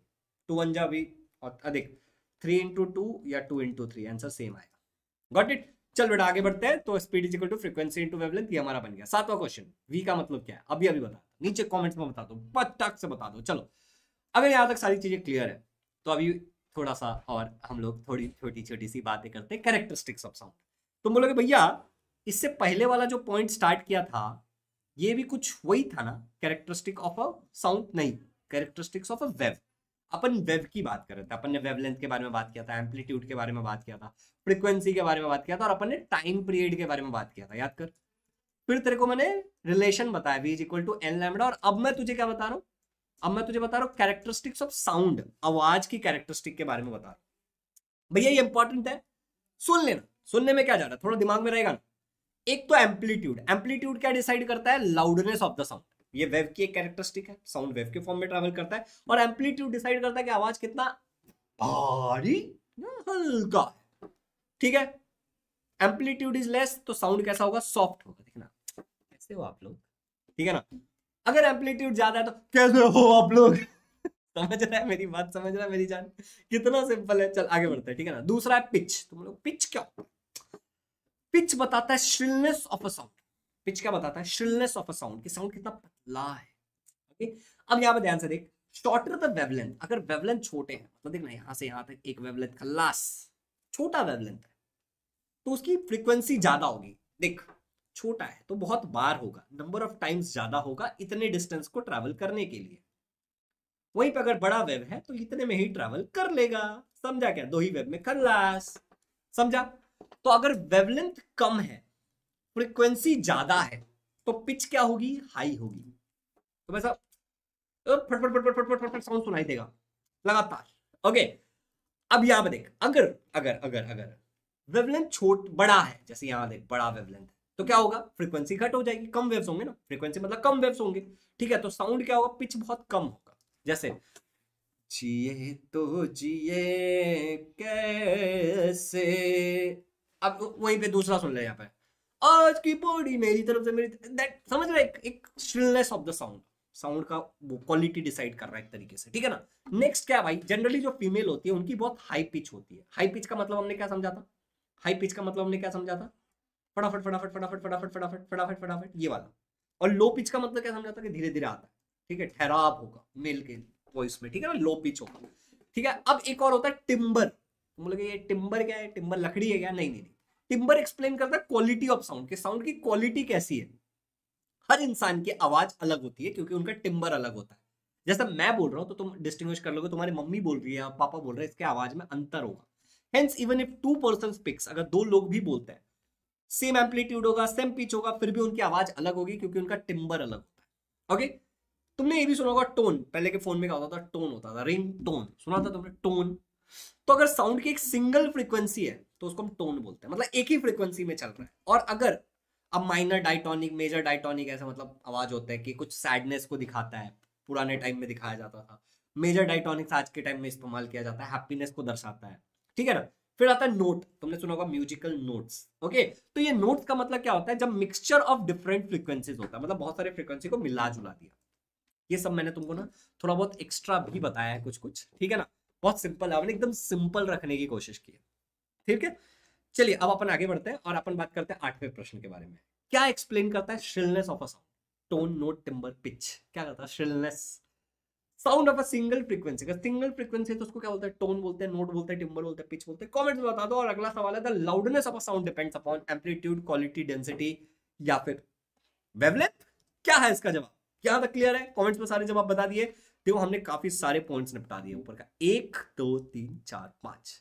अभी अपन बात करने वाले फैक्टर्स अफेक्टिंग द वेलोसिटी, फिर टाइप ए न्यूमेरिकल्स, फिर टाइप बी न्यूमेरिकल्स, फिर टाइप सी न्यूमेरिकल्स, फिर types of sound, reflection of sound, reverberation, sonar, human ear. There is a lot that we are going to talk. चलिए अभी अपन बात करते हैं factors affecting the velocity of sound, ठीक है ना। Factors affecting the velocity of sound, बहुत बढ़िया चीज है और ये इतने में कंप्लीट हो जाएगा। तुमको थोड़ा सा ना इसका फॉर्मूला थोड़ा सा लर्न करना पड़ेगा और बहुत सिंपल है, और फिर हम न्यूमेरिकल्स करेंगे। तो देखो यहाँ पे ध्यान सुनो, इमेजिन करो कि तुम लोग ऐसा एक शांत वातावरण में हो। ओके, जस्ट इमेजिन कि तुम लोग एक शांत वातावरण में, ऐसा पहाड़ है, ठंडापन है, कोल्ड रीजन, हवाएं चल रही है, सन सन सन सन। ओके, कौन सा गाना गा रहा हूं मैं बताना, कमेंट्स में बताना। अब तुम इमेजिन करो कि तुमको मैंने उठाया, मेरे पास है एनीवे डोर, डोरेमोन, ठीक है ना। Everyone write down Doraemon in the comments अगर तुमने डोरेमोन कभी देखा तो। पसंद है डोरेमोन, मुझे बहुत पसंद है, ठीक है ना। एंड तुम एक अचानक से एनीवे डोर खुलता हो, तुम एक रेगिस्तान में चले जाते हो, रेतीले जगह पे, जहां पे पूरा सन्नाटा है, एकदम ऐसा सूखा सूखा, रेत रेत रेत रेत रेत। फिर एनीवे डोर का इस्तेमाल करते हो, तुम एक सनी वेदर में चले जाते हो, ऐसे जगह पे चले जाते हो, आज सनी सनी सनी सनी सनी सनी, फुल धूप धूप धूप, एकदम गर्म, मजबूत गर्मी। और फिर तुम मान लो कि तुम किसी रेतीले जगह पे ऊपर, पूरा ठंडा है एकदम, तुम्हारे पास एनीवे डोर का तुम फुल इस्तेमाल कर रहे हो। और तुम जैसे इमेजिन करो कि अब तुम एक पानी के अंदर हो, पानी के तुम हेलो, आवाज कैसी आती है? आवाज अलग आती है ना, आवाज की स्पीड अलग होती है, क्वालिटी अलग होती है। हम लोग यही बात करने वाले हैं एग्जैक्टली। और तुम जस्ट इमेजिन करो कि तुम एक ऐसे जगह पे हो जहाँ पे बहुत सारे घास है, ग्रीन लैंड है, मतलब ठीक है ना, जहाँ पे बहुत घास है, बहुत घास है, मतलब पूरा फॉरेस्ट एरिया, एकदम छोटे छोटे श्रब्स, बुशेस वगैरह है। इन सारे केसेस में ध्यान से सुनो, बहुत सारे फैक्टर्स होंगे जो अफेक्ट करेंगे वेलोसिटी ऑफ द साउंड। ठीक है, हम लोग पढ़ने वाले हैं factors affecting the velocity of sound in gases. हमारा जो साउंड ट्रैवल कर रहा है, हम मान के चल रहे हैं कि ऐसे नॉर्मल जगह पे ट्रैवल कर रहा है जहां पे एयर है, गैसेस है, उसके अंदर कौन से वो फैक्टर होता है। हम 3 फैक्टर्स के बारे में बात करेंगे जो हमारे साउंड को अफेक्ट करता है। और कैसे अफेक्ट करता है, देखो हमें प्रूफ में नहीं घुसना है, हमें बस फॉर्मूला याद कर लेना है। हम प्रूफ में नहीं घुस रहे हैं, हम डायरेक्ट फॉर्मूला लर्न कर रहे हैं। क्लियर है, सॉर्टेड है। चलो आगे बढ़ते हैं। वेलोसिटी ऑफ साउंड को 3 फैक्टर्स जज करता है। पहला है टेम्परेचर, टेम्परेचर ज्यादा है, टेम्परेचर कम है। जैसे एक ठंडे जगह पे टेम्परेचर कम होगा, जहां की गर्म जगह पे टेम्परेचर बहुत ज्यादा होगा। दूसरा होता है मॉलिक्यूलर वेट। तुम्हें ऑब्वियसली मॉलिक्यूलर वेट पता होगा क्या होता है। मॉलिक्यूलर वेट का मतलब तुम इस तरीके से समझो कि वहां के जो मॉलिक्यूल्स है उसका वेट कितना है। जैसे मान लो कि एक ये रास्ता है मान लो, और इस रास्ते में केवल और केवल ऑक्सीजन है, O2 है। अब मान लो एक ऑक्सीजन का वेट कितना होता है, 16 होता है, और मान लो यहाँ पे 100 ऑक्सीजन है, तो इसका टोटल वजन कितना हो जाएगा, 1600 हो जाएगा। लेकिन वही रास्ते पे तुम मान लो कि हाइड्रोजन है, H2 गैस है। अब अगर हाइड्रोजन गैस है तो हाइड्रोजन का वेट होता है 1, और यहाँ पे भी 100 हाइड्रोजन है, तो इसका टोटल जो मॉलिक्यूलर वेट होगा वो 100 ही होगा, तो कम है। समझ रहे हो, मॉलिक्यूलर मास निकालने आता है ना तुम्हें, वही मॉलिक्यूलर वेट है। और मान लो यहीं पे कार्बन डाइऑक्साइड है, या फिर मान लो कार्बन डाइऑक्साइड है तुम्हारा, तो अब जो, और मान लो 100 कार्बन डाइऑक्साइड है, तो अब जो मॉलिक्यूलर वेट होगा, मॉलिक्यूलर मास होगा, वो अलग होगा। तो मॉलिक्यूलर वेट पे भी डिपेंड करता है वेलोसिटी कितना होगा, कि वहां पे कौन सा गैस है। Got it. नेक्स्ट तुम्हारा है डेंसिटी। डेंसिटी का मतलब क्या है कि मान लो यही रास्ता है, बट इस रास्ते में बहुत सारे पार्टिकल्स है, डेंसिटी ज्यादा है, तब साउंड का क्या होगा। और कंपैरिजन में यही रास्ता है, डेंसिटी कम है, घनापन कम है, तब क्या होगा। दोनों में क्या अंतर है, ध्यान से देखो। हम पहले बात करते हैं वेलोसिटी वर्सेस टेम्परेचर। बहुत सॉर्टेड है। जैसे मान लो यहां से कोई आवाज जा रहा है, धूम मचोले धूम मचोले धूम धूम धूम धूम ओके, तो साउंड बढ़िया जा रहा है, धूम धूम धूम धूम धूम धूम, इधर से इधर साउंड आ रहा है ना। अब जस्ट इमेजिन करो कि मैंने नीचे एक बर्नर लगाया और उसको गर्म करना स्टार्ट किया, मतलब मैंने टेम्परेचर को बढ़ाना स्टार्ट किया। जैसे ही टेम्परेचर बढ़ाएंगे, पार्टिकल्स का वाइब्रेशन बढ़ जाएगा, वीडू पार्टिकल्स का वाइब्रेशन बढ़ जाएगा, पार्टिकल धूम में चाले धूम में चाले धूम में चाले। ओके, और होता क्या है, होता क्या, फॉर्मूला चाहिए हमें प्रूफ में नहीं घुसना है। हमें ये समझ आ गया कि अगर हम टेम्परेचर बढ़ा देंगे तो पार्टिकल्स का जो वाइब्रेशन है वो फास्ट हो जाएगा। टेम्परेचर को अगर मैं 4 गुना बढ़ाता हूँ, जस्ट एक इमेजिन, टेम्परेचर को अगर मैं 4 गुना बढ़ा लेता हूँ, मतलब मान लो यहाँ पे 2 डिग्री सेल्सियस था पहले, और मैंने 2 डिग्री सेल्सियस से 4 गुना मतलब 8 डिग्री सेल्सियस कर दिया, मतलब मैंने इसको 4 से मल्टीप्लाई कर दिया, ठीक है ना। तो जो वेलोसिटी है लर्नर्स, वो 2 गुना बढ़ जाएगा। मतलब अभी 2 डिग्री सेल्सियस पे अगर मेरा ये 2 के स्पीड से चल रहा था, तो 8 डिग्री सेल्सियस पे 4 के स्पीड से जाएगा साउंड। समझ आया। अगर टेम्परेचर 4 गुना बढ़ता है तो वेलोसिटी 2 गुना बढ़ जाता है। इसको मैथमेटिकली कैसे रिप्रेजेंट करेंगे, velocity is equal to under root of T. Velocity is equal to under root of T, ये रिलेशन है, हमें ये याद रखना। 4, इसका मतलब क्या होता है कि अगर 4 गुना टेम्परेचर बढ़ेगा तो वेलोसिटी 2 गुना बढ़ जाएगा। नेक्स्ट मेरे प्यारे प्यारे बच्चों, नेक्स्ट वेलोसिटी और मॉलिक्यूलर वेट में क्या है। अब जस्ट इमेजिन करो कि यहाँ पे कुछ साउंड चल रहा है, धूम में चले धूम धूम धूम धूम, और भाई यहाँ जो पार्टिकल्स है, अभी मान के चलते हैं अपन क्या, हाइड्रोजन के पार्टिकल्स है, कम है मॉलिक्यूलर वेट कम है ना, 100 हाइड्रोजन के पार्टिकल्स है, तो वेट कितना होगा, 100 ही होगा, राइट। एक का 1 होता है, तो 1 मल्टीप्लाई बाय 100, यहाँ पे क्या होगा, 100 ही होगा। बढ़िया जा रहा है, कोई दिक्कत नहीं है। अब जस्ट इमेजिन करो कि मैंने क्या कर दिया, मॉलिक्यूलर वेट बढ़ा दिया, पार्टिकल्स को और भारी कर दिया, ऑक्सीजन के पार्टिकल्स लाके रख दिए। ओके, क्या होगा फिर, स्लो हो गया, देख रहे हो तुम, स्लो हो गया। तो यार समझो जरा, यहाँ पे अगर मैं मॉलिक्यूलर वेट को 4 गुना बढ़ा देता हूं तो वेलोसिटी आधा हो जाता है। भारी चीजों को आगे बढ़ने में टाइम लगेगा, हल्की चीजें फट से जाएंगी। 100 था और 1600 है, दोनों में बहुत अंतर है ना यार, 1500 का अंतर है भाई ओके, तो अगर मॉलिक्यूलर वेट तुम 4 गुना बढ़ाओगे तो वेलोसिटी आधा हो जाएगा। समझ रहे हो तुम, वेलोसिटी सीधे आधा हो जाएगा। इसका तुम अगर मैथमेटिकल रिलेशन चाहिए तो velocity is 1 upon under root of molecular weight. याद रखना formula, velocity is equal to 1 upon under root of molecular weight या मॉलिक्यूलर मास, ये फॉर्मूला है। अच्छा, एक और केस, डेंसिटी के साथ क्या होता है, फिर अगेन धूम। ओके, मान लो यहाँ पे डेंसिटी कुछ है, बढ़िया चल रहा है सब कुछ, लेकिन कार्यक्रम में तुमने डेंसिटी बढ़ा दिया। डेंसिटी बढ़ाने का मतलब होता है कि पार्टिकल्स बढ़ा दिया, भीड़ बढ़ा दिया, तो मैं ऐसे समझो ना कि तुम साउंड हो, तुम ट्रैवल करो और अचानक से भीड़ बढ़ गई, तुम कहाँ जाऊँ कैसे जाऊँ, ये वाला सिचुएशन हो जाएगा। डेंसिटी मतलब मान लो पार्टिकल्स बढ़ गए, यहाँ पे बहुत सारे और पार्टिकल्स आ गए, भीड़ बढ़ गई भाई, भीड़ बढ़ गई, डेंसिटी मतलब भीड़ बढ़ गई उतने ही जगह में, समझ रहे हो। तो अगर तुम डेंसिटी को हम लोग ऐसा मराठी के 9 से रिप्रेजेंट करते हैं, मराठी हिंदी में ऐसा 9 लिखते हैं ना, रो, या फिर ऐसे पी जैसा भी रिप्रेजेंट करते हैं, ठीक है ना, इसको रो बोलते हैं, रो रो रो, डेंसिटी वाला, रेजिस्टिविटी वाला, कोई बात नहीं, सीख जाएगा, ऐसे याद रखना ऐसे। तो अगर मैं डेंसिटी को 4 गुना बढ़ा देता हूँ, मतलब पहले 4 लोग थे, मैंने 16 लोग खड़े कर दिया, पहले एक बंदा था, मैंने 4 आदमी खड़े कर दिए, समझ रहा है, 4 गुना बढ़ा दिया, तो वेलोसिटी कम होगा, ऑब्वियसली आधा हो जाएगा, फिर से सेम, समझ रहा है। तो velocity is equal to 1 upon under root of density, ये रिलेशन। तो ये देखो तीनों फॉर्मूला याद रखना, बाकी टेंशन नहीं लेना है, नीचे कमेंट में इनका आंसर बताते, सिंपल था, सॉर्टेड था। Which of the following is correct expression for the velocity versus temperature, कौन सा सही है, जवाब नहीं यार, जवाब नीचे कमेंट्स में। Velocity of sound in gases medium depends upon what, किस पे डिपेंड करता है, नीचे कमेंट में बताइए। और अगर अब तक चैनल सब्सक्राइब नहीं किया हो तो सब्सक्राइब का बटन दबाइए, इस चैनल को बहुत मदद होने वाली है। और 9th वाले चैनल को भी सब्सक्राइब कर लीजिए, जो हमारा क्लास 9th वाला चैनल है उसको भी सब्सक्राइब करिए। और अगर अब तक बैच में एडमिशन लेने के बारे में सोच रहे हो, अब तक नहीं लिया, तो इस नंबर पे कॉल करके बात करके देखो, फुल गाइडेंस मिलेगा, full guidance, and then decide करना, टेंशन नहीं है, ठीक है ना। बाकी अगर तुमने ले लिया तो दिल से शुक्रिया। चलिए आगे बढ़ते हैं। क्लास 9th का टेलीग्राम चैनल है, व्हाट्सएप चैनल है, सारी चीजें तुम्हें पता है, तुमने कर लिया होगा, वन शॉट वीडियो तो बार बार बताने की जरूरत नहीं है। अब अपन टाइप ए के फॉर्मूला वाली बात करते हैं। टाइप ए का फॉर्मूला वही है, डिस्टेंस अपॉन टाइम वाले क्वेश्चन अपने को करना है। यहाँ पे कुछ ऐसा डिस्क्लेमर लिखा है मैंने, जो थोड़ा हमारे काम आएगा, पढ़ लो उसको। चलो मैं तुमको पानी पीता हूँ। Thank you. देखते कौन से क्वेश्चन है हमारे पास। Oh my god, oh my god, बहुत मजा आने वाला है, बहुत मजा। There are questions. इको हालांकि हमने पढ़ा नहीं है ना, हमने इको पढ़ा नहीं है, तो इको वाले क्वेश्चन को हम थोड़ा सा इग्नोर मारेंगे, हम बाद में करेंगे इको वाले क्वेश्चंस को, और अपन आगे बढ़ते हैं, ठीक है ना। पहले एक आध क्वेश्चन तो करते हैं, एक आध अभी आ गया न्यूमेरिकल, तो एक आध क्वेश्चन करते हैं कि तुमको एहसास होगी कितना इजी क्वेश्चन है, ठीक है। बाकी मैं सारा समझाऊंगा, टेंशन मत लो।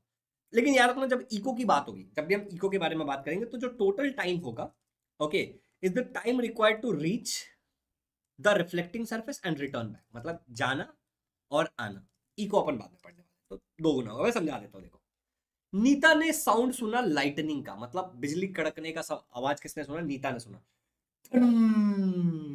कब, 4 सेकंड बाद। किसके, उसको देखने के बाद, बिजली को देखा उसने, 4 सेकंड बाद उसको आवाज टन।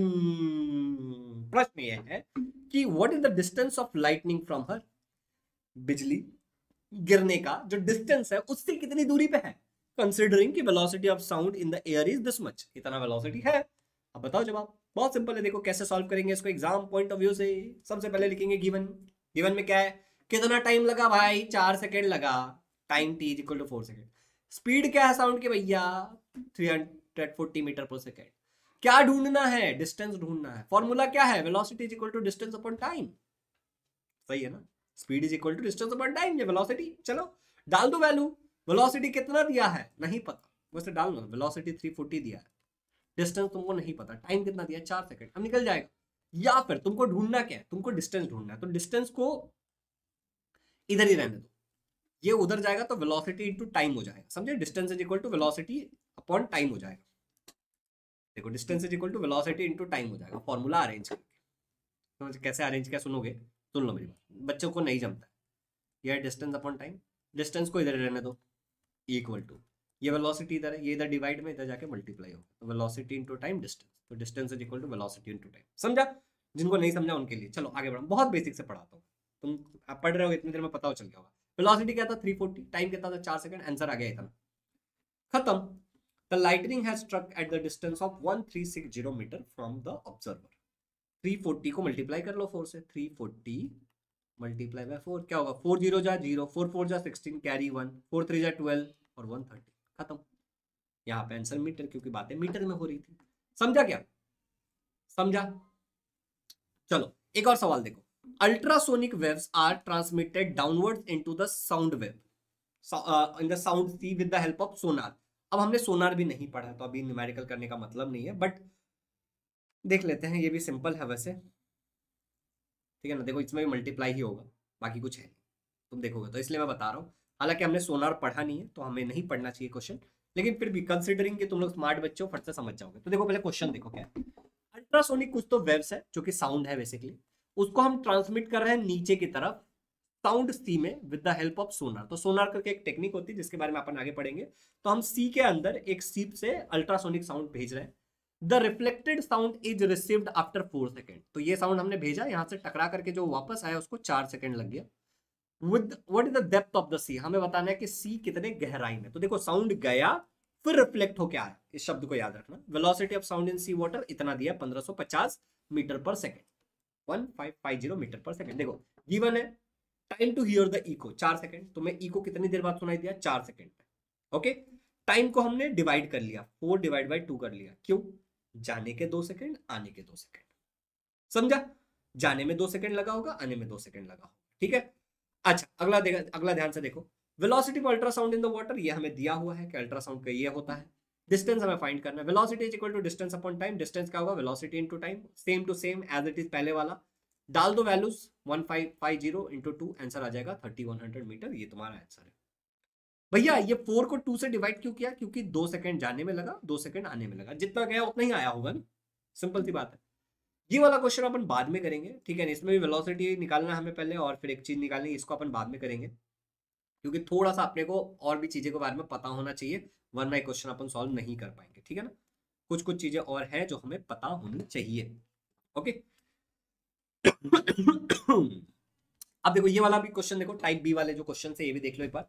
ये क्वेश्चन बड़े सिंपल होते हैं कि speed is equal to frequency into wavelength. तो ये फ्रीक्वेंसी एन लैम्डा वाला फॉर्मूला है, ठीक है ना।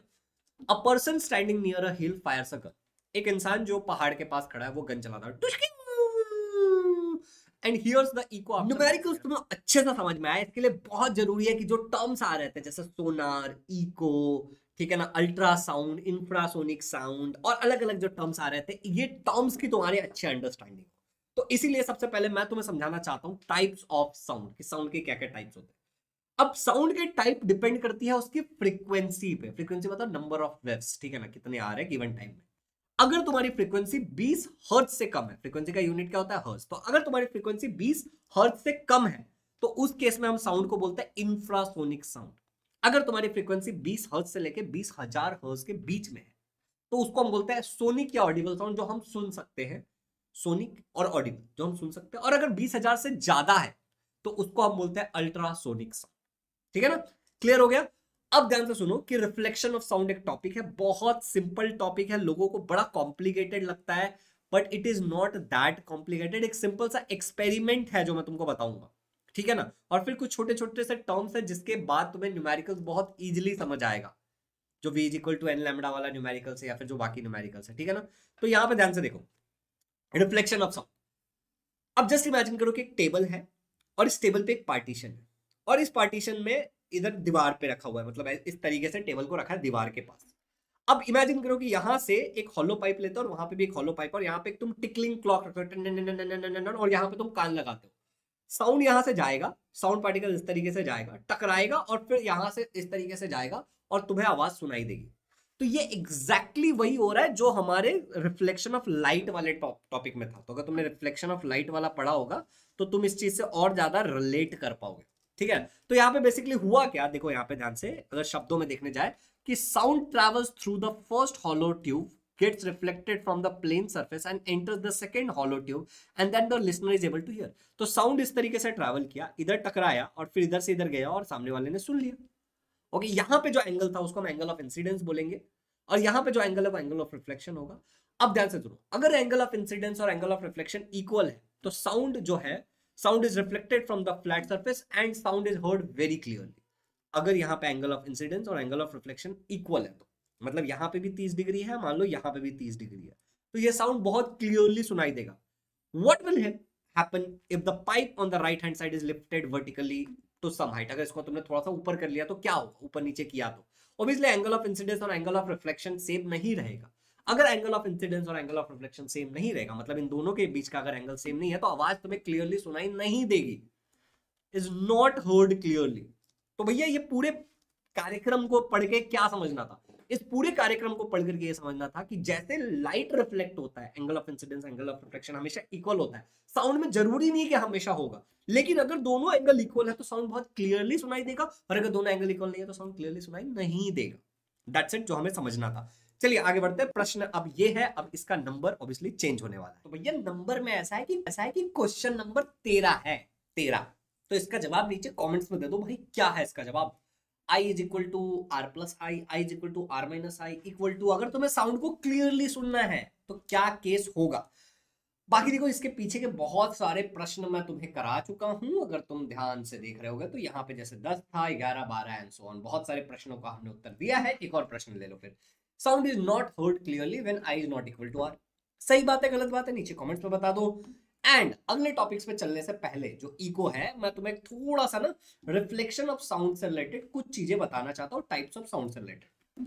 देखो हमने जो ये टाइप्स ऑफ साउंड वाला जो ये पार्ट पढ़ा था, इसके अंदर अल्ट्रासोनिक साउंड जो होता है, जो हमारा मोर देन 20,000 हर्ट्ज होता है अल्ट्रासोनिक साउंड, इसके यूजेस क्या क्या है। कई बार एग्जाम में you can expect question from this topic. तो क्या क्वेश्चन पूछेंगे और क्या लिखना है, ध्यान से सुनो कि अल्ट्रासोनिक साउंड का इस्तेमाल किया जाता है for communication between ships at the sea, जहाज जो होता है समुद्र में उनके बीच में कम्युनिकेशन करने की, to join the plastic surface together, दो प्लास्टिक सरफेस को साथ में जोड़ने के काम आता है। To sterilise liquid like milk by killing bacteria in it so that milk keeps for a longer duration, milk के अंदर के बैक्टीरिया को मार करके उसको रखने के लिए कि वो लंबे समय तक रह सके। Echocardiography which studies heartbeats is based on ultrasonic waves, sonography technology use हो रहा है, हम पढ़ेंगे उसके बारे में, डोंट वरी, ठीक है ना।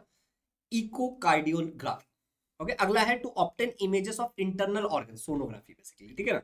अगला है in industry to clean intricate parts of machine where hands cannot reach, ऐसे जगह पे छोटे छोटे पार्ट्स को साफ करने के लिए जहां पे हाथ नहीं पहुंच सकता, वाइब्रेशन से साफ हो जाता है। To locate the cracks and faults in metal blocks, जो मेटल ब्लॉक्स होते हैं उसमें क्रैक्स को लोकेट करने के काम आता है। सिंपल है। चलिए बाकी आपको रिफ्लेक्शन ऑफ साउंड मैंने बहुत अच्छे से पढ़ा है, इसके क्वेश्चंस हमने कर लिए हैं, अब हम आगे बढ़ते हैं, ठीक है। इको पढ़ते हैं, इको से रिलेटेड भी बहुत सारी चीजें बताऊंगा। नो जस्ट इमेजिन कि एक ऑब्जर्वर है और वो साउंड करता है अपने दोस्त का नाम, वो बोलता है इको, इको उसके मुंह से निकला, आगे गया, इको किसी चीज से टकराया, ओके, लेट्स से किसी चीज से टकराया और वही उसके पास वापस आया, जो उसने बोला था किसी चीज से टकराया और वही उसको वापस आया, जैसे Radha Radha Radha Radha, Shubham Shubham, iron man iron man iron man, that kind of thing, इसको हम इको बोलते हैं। He hears the same sound after some time, कुछ समय बाद उसको सेम साउंड वापस सुनाई देता है। The sound produced by the observer hits the different surface, जो साउंड उसने प्रोड्यूस किया था वो किसी सरफेस से टकरा रहा है, अलग अलग सरफेस से, and returns after reflection from those surface, किसी से टकरा करके वापस आ रहा है एट डिफरेंट टाइम इंटरवल, अलग अलग टाइम इंटरवल पे, and returns this reflection of sound from different surfaces called as echo. यही जो रिफ्लेक्शन ऑफ साउंड है इसी को हम इको कहते हैं। तो हमारा टॉपिक क्या था, रिफ्लेक्शन, उसी रिफ्लेक्शन के अंदर हम क्या पढ़ रहे हैं, इको पढ़ रहे हैं। Got it. इको को डिफाइन कैसे करेंगे, बहुत सिंपल है, देखो echo is the repetition of sound, Shubham Shubham Shubham Shubham, due to reflection of original sound. क्यों? क्योंकि ओरिजिनल साउंड जो शुभम है वो कहीं से टकरा के आ रहा है, फ्रॉम एनी सरफेस, वो कोई भी चीज से टकरा सकता। अब यहां पे ध्यान से सुनिए, condition required to hear an echo, कहीं से भी तुमको इको नहीं सुनाई दे देगा। जैसे मैं कुछ बोल रहा हूं लेकिन तुम्हें इको नहीं सुनाई दे रहा, पता क्यों? क्योंकि अगर मैं थोड़ा सा कैमरा घुमा के तुमको दिखाऊं तो देखो ये मैंने कुछ सरफेस लगा रखे हैं जो इको नहीं होने दे रहा, पीछे भी है, देख रहे हो तुम, चारों तरफ है इनफैक्ट, ये तो बाकी तो, अरे यार कैमरे के साथ छेड़खानी कर दी, रिकॉर्डिंग के बीच में गड़बड़ नहीं, ऐसा नहीं, ऐसा नहीं, थोड़ा हो जाता है प्रेम से, अच्छे टीचर होने का ये नुकसान है। ठीक है, चलिए आगे बढ़ते हैं। तो अब थोड़ा कैमरा हिल विल गया हुआ, माफी चाहते हैं, आगे बढ़ता है, ठीक है ना। इधर भी है वैसे ये सरफेस, इधर भी है, ठीक है ना। तो कुछ कंडीशन होनी चाहिए तभी तुम्हें इको सुनाई देगा। जैसे कंडीशन नंबर 1 है कि द ह्यूमन ईयर, जो इंसानी कान है, can distinguish between two sound. जैसे मैंने बोला शुभम, मैंने क्या बोला, शुभम, और फिर मैंने बोला राज, तुम डिस्टिंग्विश कर पाए? शायद हाँ, शायद हाँ। अब दोनों केसेस में तुम कब डिस्टिंग्विश कर पाते हैं शुभम और राज? ध्यान से सुनो, between two sound waves only if there is a time difference. अगर शुभम और राज के बीच में, शुभम बॉटल, शुभम पेन, इसके बीच में, दो शब्दों के बीच में या दो साउंड्स के बीच में एटलीस्ट 1/10 ऑफ अ सेकेंड का अंतर हो। 1/10 मतलब 1 सेकेंड जो तुम्हारे पास है उसको तुम 10 से डिवाइड कर लो, जो आंसर आएगा 0.1। एटलीस्ट इतने सेकेंड का अंतर होगा तभी तुम डिस्टिंग्विश कर पाओगे। मतलब हेलो अगर 2 बार गया, हेलो हेलो अगर 2 बार साथ में चला गया, तुम्हारा ब्रेन ये दोनों, देखो अभी देखो क्या हुआ, मान लो देखो यहाँ पे समझो, कान है, हेलो साउंड एंटर हुआ, ब्रेन के पास गया, ब्रेन ने बोला हेलो आया, ओके, फिर से बोला हेलो, दूसरा साउंड पे एंटर हुआ, ब्रेन के पास गया, ब्रेन ने बोला हेलो आया। अब तुम सोचो 2 लोग साथ में हेलो बोल रहे हैं, मैं भी हूं और मेरे साथ कोई और मेरा दोस्त है जो बोल रहा है हेलो, दोनों आवाज साथ में जा रहा है, ब्रेन को एक ही समझ में आएगा, तुम्हारा ब्रेन डिस्टिंग्विश नहीं कर पाएगा यहाँ पे, क्योंकि एटलीस्ट इतने सेकंड का अंतर होना चाहिए, 1/10 ऑफ अ सेकंड, इतना एटलीस्ट अंतर होना चाहिए। तो पहला कंडीशन क्लियर हुआ। दूसरा, echo can be heard only if there is a difference between the observer and the reflecting surface at least 17.2 metres. Echo तुम्हें तभी सुनाई देगा जब डिस्टेंस जो है ऑब्जर्वर और रिफ्लेक्टिंग सरफेस के बीच में वो कम से कम 17.2 मीटर होगा तभी। अब इसके पीछे का लॉजिक ये है कि साउंड की जो वेलोसिटी होती है सर्टेन फिक्स है ना, गैस में कितनी होगी, ठीक है, तो साउंड वेलोसिटी का है distance divide by time. Distance कितना चाहिए फिर, distance is equal to velocity into time, हमने पहले भी क्वेश्चन किया है इससे रिलेटेड, ठीक है ना, ये इधर जाके मल्टीप्लाई हो जाता है, ठीक है ना। अब कंसीडर करो कि velocity of sound in the air is this much, 344 metre per second के आसपास। ये क्या है, तुम्हारा वेलोसिटी है, और तुमको एटलीस्ट 0.1 सेकंड का अंतर होना चाहिए। 0.1 सेकंड मतलब 1 डिवाइड बाई 10, इतने सेकंड का एटलीस्ट अंतर होना चाहिए, राइट, तब तुम्हें सुनाई देगा। तो वेलोसिटी के जगह पे ये डाल दिया, टाइम के जगह पे ये डाल दिया, तो तुम्हारा आंसर जो आएगा डिस्टेंस कम से कम इतना होना चाहिए 34.4 मीटर। अब 34.4 मीटर टोटल है, तो जाने का 17.2 मीटर, आने का 17.2 मीटर, समझे क्या। The distance between the observer and the reflecting surface should be minimum, इतना तो होना ही चाहिए कम से कम, इससे ज्यादा रहेगा तो भी चलेगा लेकिन इतना तो होना ही चाहिए, इससे ज्यादा पास रहेगा तो नहीं चलेगा। तो जाने का 17.2 मीटर गया, 17.2 मीटर आया, तो 34.4 मीटर टोटल हो गया, साउंड इतना टोटल ट्रैवल करेगा। क्लियर हो गया। तो कम से कम डिस्टेंस कितना होना चाहिए, 17 पॉइंट समथिंग, ठीक है। अब आगे सुन, ध्यान से सुनो। Echo can be heard only if the reflecting surface is very large. अब बहुत बड़ा अगर तुम्हारा रिफ्लेक्टिंग सरफेस रहेगा तभी तुमको इको सुनाई देगा। जस्ट इमेजिन करो कि मैं क्या कह रहा हूं, मुझे तुम्हें इको सुनाई देना है शुभम, और ये पेन का पॉइंट है, इधर से क्या साउंड टकराएगा और क्या आएगा, समझ रहे हो। तो सरफेस बड़ा होना चाहिए इको को सुनने के लिए, तो surface should be very large. और the echo can only be heard if the surface is rigid. अगर सरफेस रिजिड है, कड़क है, अगर ऐसा जैसे वो स्पंज दिखाया था मैंने तुमको अपने रूम में, तो स्पंज ऐसा एब्जॉर्ब करता है, रिजिड होना चाहिए, दीवार होना चाहिए, कड़क होना चाहिए, तभी तुमको इको सुनाई देगा। Echo can not be heard if the mountains are covered with trees. अगर ट्रीज वगैरह से कवर्ड है तो वो उसको एब्जॉर्ब कर लेंगे साउंड को, इको तुम्हें नहीं सुनाई देगा। Furniture in the house absorb the sound, hence the echo is not heard. घर के अंदर फर्नीचर होता है, गद्दे होते हैं, बहुत सारी चीजें होती है, तो इको सुनाई नहीं देगा क्योंकि वो एब्जॉर्ब कर लेती है साउंड को। 15वां question, echo can only be heard if the surface is large, very large, rigid, small. क्या है, नीचे कमेंट में आंसर बताना। Next, the speed of the sound in the air at 22 degree Celsius is dash metre per second. मैं सिखाया था तुम्हें, तुम बता कितना होता है कमेंट्स में। और 17वां क्वेश्चन है, echo can only be heard if the distance between the observer and the reflector at least dash metre. नीचे कमेंट में बताना एटलीस्ट कितना होना चाहिए, लिस्ट की बात कर रहे हैं, टोटल नहीं बात कर रहे हैं, ठीक है ना। यहां तक अगर सारी चीजें क्लियर है, बहुत क्लियर है, तो मैं आपको हेवीली रिकमेंड करूंगा कि आप हमारे बैच को जरूर ज्वाइन करना इजी लर्निंग में। Links are in the description. Application को डाउनलोड करो, नोट्स वगैरह यूज करो, कोई डाउट है तो इस नंबर पे कॉल करके पता करो, और चैनल को 9th वाले को सब्सक्राइब करना। चलिए आगे बढ़ते हैं, शेयर दिस वीडियो। अभी हमारा है रिवर्बेशन। तुम लोग ये रिवर्बेशन क्या होता है समझाता हूं, साउंड की क्वालिटी बताता हूं, रिफ्लेक्शन से रिलेटेड ही है। देखो, रिपीटेड रिफ्लेक्शन ऑफ साउंड, पढ़ो जरा ध्यान से। रिपीटेड रिफ्लेक्शन ऑफ साउंड, बार बार बार बार बार बार बार बार आवाज सुनाई दे रही है, from walls combine to build up what seems like a continuous sound. मतलब भैया देखो ध्यान से, फोटो देखना। This results in persistence of sound called as reverberation. भैया क्या बोलने की कोशिश कर रहा हूं मैं, बता रहा हूं, देखो ध्यान से, फोटो देखो। एक ऑडिटोरियम है, ठीक है ना, जिसकी फ्लैट सीलिंग है, ओके, फ्लैट, इस तरीके से। ये फोटो ध्यान से देखो, ज्यादा समझ में आएगा। अब ये जो स्पीकर है, ये जब बोल रहा है तो देखो, ये साउंड यहाँ पे गया, टकरा के आया 1 बार, फिर से यहां से गया, टकरा के आया 2 बार, टकरा के गया 3 बार, 4 बार, 5 बार, मतलब मल्टीपल रिफ्लेक्शन सुनाई दे रहा है। Reflected sounds interfere with the actual sound causing jumbling of the sound. तो जो ये डायरेक्ट साउंड जा रहा है, देख रहे हो, ये जो डायरेक्ट साउंड जा रहा है ब्लैक वाला, ध्यान से देखो फोटो को, ठीक है ना, तो जो ब्लैक वाला डायरेक्ट साउंड जा रहा है, ब्लैक कलर वाला, उसके साथ साथ ये रिफ्लेक्टेड साउंड भी जा रहा है, तो जंबलिंग हो रहा है सुनने वालों के, क्या बोल रहे हैं सही से समझ नहीं आ रहा है, this is reverberation. Repeated reflection, बार बार रिफ्लेक्शन हो रहा है साउंड वेव्स का, किससे, किसी दीवार से या किसी और सरफेस से, जिसके कारण एक कंटिन्यूअस साउंड सुनाई दे रहा है, समझ नहीं आ रहा है कि सामने वाला बोलने की क्या कोशिश कर रहा है, उसको हम रिवर्बेशन बोलते हैं। Got it? इससे साउंड की क्वालिटी खराब हो जाती है। If we have an auditorium with curved ceiling, तो अगर कर्व्ड सीलिंग होता है and seats of the auditorium are covered with sound absorbing material, अगर तुम कभी सिनेमा हॉल वगैरह में जाओगे मूवी वगैरह देखना, तो वो सरफेस को छू के देखना, ऐसा कवर्ड होता है ब्लैंकेट टाइप मटेरियल से, साउंड एब्जॉर्बिंग मटेरियल से, ठीक है ना। ये सारी चीजें कवर्ड होती है कि साउंड को एब्जॉर्ब करे, कि जो साउंड जाना है ना वही साउंड जाए, बाकी रिफ्लेक्टेड साउंड ना जाए, साउंड एब्जॉर्ब हो जाए, मैक्सिमम साउंड एब्जॉर्ब हो जाए। सीट्स को भी साउंड एब्जॉर्बिंग मटेरियल से कवर किया जाता है, इससे साउंड की क्वालिटी बहुत अच्छी हो जाती है और रिवर्बेशन खत्म हो जाता है। जैसे इस रूम में इको नहीं हो रहा है, क्यों पता है? क्योंकि नीचे मैट रखा हुआ है, ओके, इधर साउंड एब्जॉर्बिंग पैनल्स लगे हुए हैं, ऊपर में पैनल्स लगे हुए हैं, पीछे एक कपड़ा लगा हुआ है मोटा सा, तो इसके लिए रिफ्लेक्शन नहीं हो रहा है, मतलब रिवर्बेशन नहीं हो रहा है या इको नहीं हो रहा है। Auditorium with flat ceiling produces that sound, good quality, bad quality, तुम्हें आंसर बताना है कमेंट्स में। Next, which of the following sound has frequency of 2000 hertz? Infrasonic, sonic, ultrasonic, supersonic, क्या इसका आंसर? नीचे कमेंट्स में बताना है। फ्रीक्वेंसी ऑफ अल्ट्रासोनिक साउंड क्या होता है? नीचे कमेंट्स में बताना है। Auditorium with curved ceiling produce that sound, नीचे कमेंट्स में बताना है। इन सारे सवालों का जवाब, ये प्रैक्टिस के लिए बहुत इंपॉर्टेंट है। लर्नर्स, अगला जो हमारा टॉपिक है दैट इज सोनार। अब देखो ये सारे टॉपिक जब तुम्हारा क्लियर हो जाएगा ना, ये सारे के सारे टॉपिक्स, ह्यूमन ईयर वगैरह सारा, तब तुम ये न्यूमेरिकल्स जो बच गए थे उसको सॉल्व करने के लिए एकदम तत्त हो जाओगे तुम।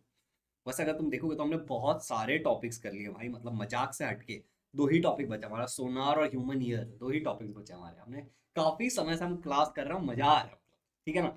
तो सोनार तुम देखो ना यार, टाइटैनिक, टाइटैनिक क्यों डूबी? क्योंकि उस टाइम में सोनार नहीं था भाई। मैं बताता हूँ, देखो सोनार सिस्टम होता तो टाइटैनिक बच जाती शायद। क्या है सोनार सिस्टम? सोनार का फुल फॉर्म है sound navigation and ranging. SO से साउंड, देख ले भाई, देख ले, एसओ से साउंड, नेविगेशन एंड रेंजिंग, ये इसका फुल फॉर्म है। और इसके बेस्ड पे बहुत सारी चीजें आगे हम पढ़ने वाले, सोनोग्राफी, अल्ट्रासाउंड एंड, जितना किताब में उतने पे अपने आप को थोड़ी सी सीमित करते हैं, थोड़ा बहुत एक्स्ट्रा नॉलेज के साथ। सोनार एक डिवाइस होता है जो इस्तेमाल करता है किसका? अल्ट्रासोनिक साउंड का। अभी हमने uses of sound, ultrasonic sound पढ़ा था, ठीक है ना। तो अल्ट्रासोनिक साउंड वेव्स का इस्तेमाल करता है मेजर करने के लिए किसको? डिस्टेंस को, डायरेक्शन को और स्पीड को। ये 3 चीजें मेजर कर सकता है। जैसे इमेजिन कि तुम एक समुद्र में जा रहे हो और उसके अंदर एक बोट है। इस बोट के अंदर या फिर शिप के अंदर एक होता है ट्रांसमीटर और एक होता है डिटेक्टर। ये सी बेड है, समुद्र का सतह है, यहां पे मान लो ट्रांसमीटर लगा हुआ है, इससे अल्ट्रासोनिक वेव्स जाती हैं, नीचे टकराती हैं, और हमारे पास एक लगा होता है डिटेक्टर। मैं हट जाता हूँ स्क्रीन पे से कि तुम्हें चीजें दिखे।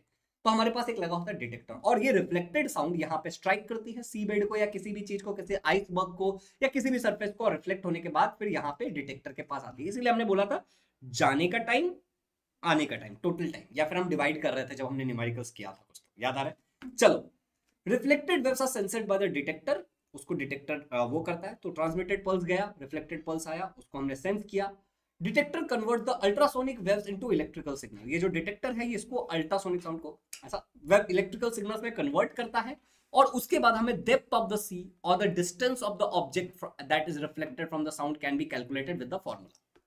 मतलब मान लो यहाँ पे एक पत्थर था और उस पत्थर से टकरा करके हमारे पास आया, तो हमें पता चल जाएगा कि यहाँ पे इतना बड़ा कुछ है, पत्थर है, कोई मछली है, कुछ है, हमें पता चल जाएगा एग्जैक्टली, एंड सेफ्टी बढ़ जाएगी, तो टाइटैनिक डूबेगी नहीं। समझ रहे हो? फॉर्मूला बहुत सिंपल है, velocity is equal to distance by time, इसी का इस्तेमाल करते हैं। टेक्स्ट बुक के अंदर तुम्हें ये डायग्राम दिया, तो ऐसा हो सकता है कि तुम एग्जाम में एक्सपेक्ट कर सकते हो कि डायग्राम दिखा के तुमसे पूछे कि ये क्या है, डायग्राम क्या रिप्रेजेंट कर रहा है, तो you are suppose to answer sonar technique, and this is also an important diagram. हो सकता है तो बनाने के लिए भी दे दे तुम्हें कि भाई बनाओ, क्योंकि बहुत सिंपल डायग्राम है ना। देखो ना, एक शिप बना दिया तुमने, ट्रांसमीटर है, रिसीवर है, transmitted pulse, reflection pulse, water है, सीबेड है, खत्म। तो याद रखना ये सोनार है, सोनार का फुल फॉर्म भी याद रखना, साउंड नेविगेशन एंड रेंजिंग। चलिए, तो टेक्स्ट बुक में थोड़ा सा ऐसा डू यू नो टाइप वाली चीजें दी होती है, मैं हट करके दिखा रहा हूँ कि सारी चीजें तुम क्लियर हो। मैं हर एक चीज पढ़ाता हूँ बच्चों को, और इनफैक्ट लाइव बैच में तो बहुत आराम से पढ़ते हैं, बहुत घुस घुस के पढ़ते हैं, ठीक है।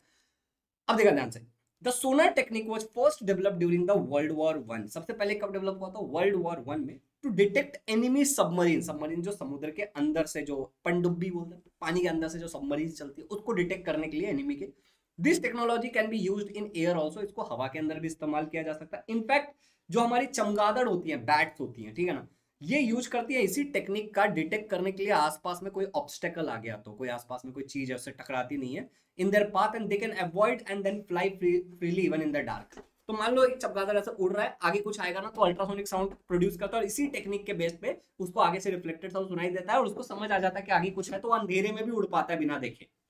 समझ रहे हो, यही टेक्निक है सोनार वाला टेक्नोलॉजी। अभी सवाल ये था, sonar system a ship has dash and dash, तुम्हें नीचे कमेंट्स में इसका जवाब देना है।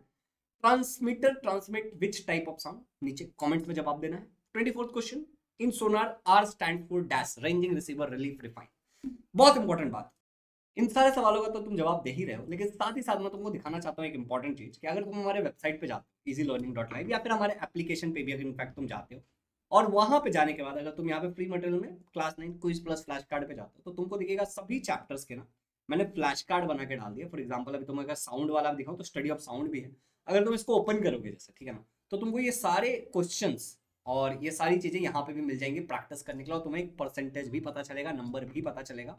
तो ऑब्वियसली तुम इसका इस्तेमाल कर सकते हो हमारे वेबसाइट पे जाके easylearning.live, तुम्हें चीजें मिल जाएंगी, सर्च कर लेना easylearning.live और यहाँ पे चले जाना, या फिर तुम डायरेक्टली एप्लीकेशन से भी यहाँ पे जा सकते हो। तो ये भैया के तरफ से फ्री गिफ्ट है। बाकी जो लोग बैच वगैरह में होते हैं उनको बहुत सारी चीजें मिलती है इस तरीके से प्रैक्टिस करने के लिए, अपने आप को इंप्रूव करने के लिए। चलिए आगे बढ़ते हैं, यहाँ तक क्वेश्चन हो चुके हैं 24 तक। अब हमारा एक और इंपॉर्टेंट बात, सोनार टेक्निक तुम्हें समझ आ गया। तो देखो, images of the internal organ, तो बॉडी के अंदर जो इंटरनल ऑर्गन्स है ह्यूमन बॉडी के अंदर, उनका भी इमेज ऑब्टेन किया जा सकता है अल्ट्रासाउंड स्कैनर का इस्तेमाल करके using a technique called sonography. तुमने सुना होगा, ठीक है ना। तो sonography is used to detect view soft tissues, तो बॉडी के अंदर जो सॉफ्ट टिश्यू है या फिर बॉडी के अंदर कोई चीज है तो उसको पता करने के लिए, डिटेक्ट करने के लिए, देखने के लिए उसका फोटो को हम सोनोग्राफी का इस्तेमाल करते हैं। अल्ट्रासोनिक साउंड पे ही चल रहा है, सोनार वाली बात ही है। तो यहाँ पे भी हमारे पास एक ट्रांसमीटर होता है जिसको हम ट्रांसड्यूसर बोलते हैं, and then we have a receiver. Okay, इसके थ्रू, ट्रांसड्यूसर के थ्रू हम हाई फ्रीक्वेंसी साउंड वेव्स को बॉडी के ऊपर सेंड करते हैं, ठीक है। And then the reflected with the internal body parts, ये हमारे इंटरनल बॉडी पार्ट से रिफ्लेक्ट होता है। जैसे मान लो बॉडी के अंदर किसी के पेट में बच्चा है तो वहां से ये रिफ्लेक्ट होगा, और रिफ्लेक्ट होने के बाद क्या होता है लर्नर्स, ध्यान से सुनना, ये इमेजेस जो होती है वो डिस्प्ले होती है कहाँ पे, हमारे एक स्क्रीन पे, मॉनिटर पे इस तरीके से डिस्प्ले होती है। तुम यहाँ पे देख सकते हो टेक्स्ट बुक के अंदर फोटो दिखाया हुआ है। तो देखो यहाँ पे एग्जामिनेशन प्रोसीजर यहाँ पे इस तरीके से बॉडी पे लगाया जाता है। तुम्हारे टेक्स्ट बुक के अंदर का फोटो है, देखो 12.5 sonography machine and image obtain, ठीक है, और ये कंप्यूटर है बेसिकली, ठीक है ना, सोनोग्राफी मशीन से कनेक्टेड, और ये इमेज यहाँ पे मिल रहा है। तो इस प्रकार का कुछ इमेज मिलता है। तुमने ऑब्वियसली इसको कभी ना कभी देखा होगा, सुना होगा इस चीज के बारे में, अल्ट्रासाउंड सोनोग्राफी के बारे में। 25वां question, transducer transmit sound dash of high frequency wavelength, of high wavelength, of low frequency, of low wavelength, of high wave frequency. क्या है इसका आंसर, नीचे कमेंट्स में बताना है।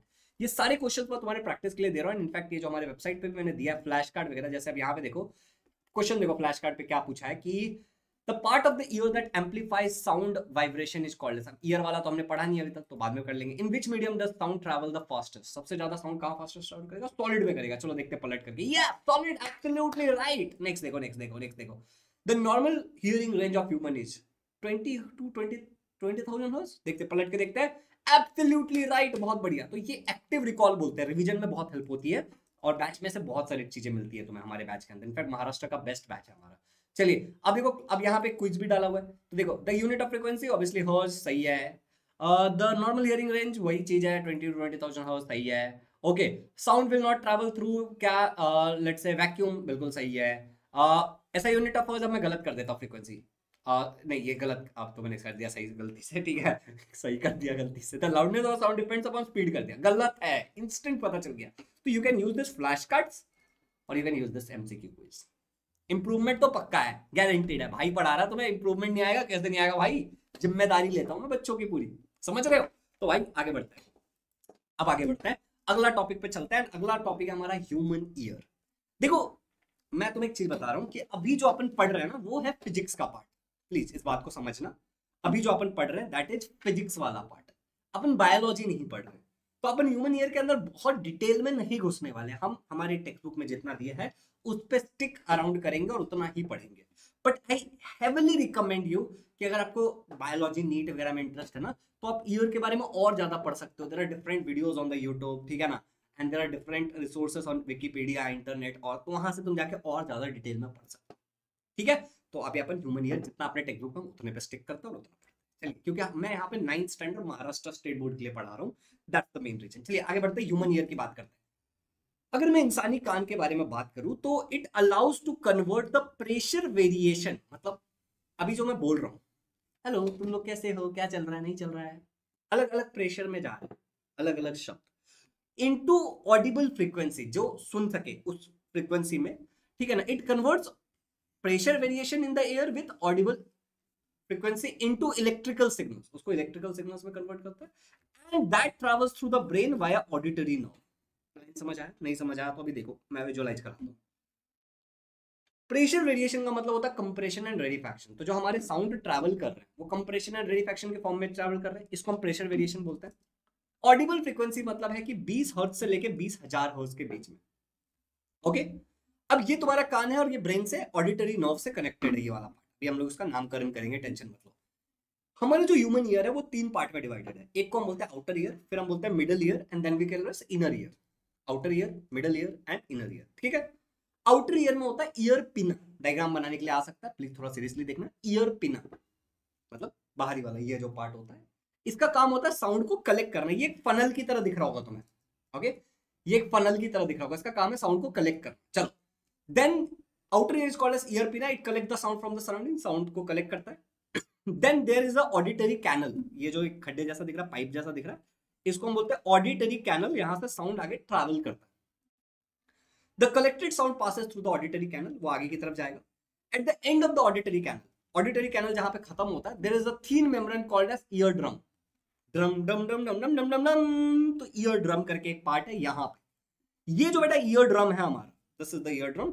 ये ईयर ड्रम क्या करता है, देखो ये ईयर ड्रम है, ओके, ये ईयर ड्रम है। यहाँ पे क्या होता है कि जो तुम्हारा आवाज आ रहा है, थोड़ा गड़बड़ हो जा रहा है, ओके ओके, ये ईयर ड्रम है। व्हेन द रेडिफैक्शन रीचेस, रेडिफैक्शन जहां पे प्रेशर कम है, डेंसिटी कम है, reaches the ear drum, it moves outward. तो प्रेशर कम है तो वो बाहर की तरफ आ जाएगा, लेकिन जैसे ही कंप्रेशन जाएगा, the moment compression reaches the ear drum, वो अंदर की तरफ जाएगा। तो अंदर बाहर कंप्रेशन रेडिफैक्शन, अंदर बाहर अंदर बाहर अंदर बाहर अंदर बाहर चल रहा है। समझ आ गया? साउंड आया, ईयर पिना से कलेक्ट हुआ, ऑडिटरी कैनल से गया ईयर ड्रम पे, कंप्रेशन रेडिफैक्शन से अंदर बाहर हो रहा है। यहां पे एक होता है हैमर, एक होता है एनविल, और एक होता है स्ट्रीरप, ओके, स्ट्रीरप। अब ये तीनों क्या है, तुमको नीचे कमेंट्स में बताना, क्या ये कान के अंदर की हड्डियों का नाम है? मुझे बताओ बताओ बताओ। ओके, तो ये कान के अंदर छोटी छोटी हड्डियां हैं जो बेसिकली तुम्हें हेल्प करती है सुनने में, ठीक है? क्लियर है, सॉर्टेड है? चलिए भाई, सॉर्टेड है तो आगे बढ़ता है। यहां पे एक होता है ओवल विंडो, एक छोटा सा ओवल विंडो होता है। द मिडिल ईयर, अब ये सारा चीज तुम्हारा मिडिल ईयर के अंदर है। The middle ear transmits the amplified pressure variation received from the sound wave to the inner year.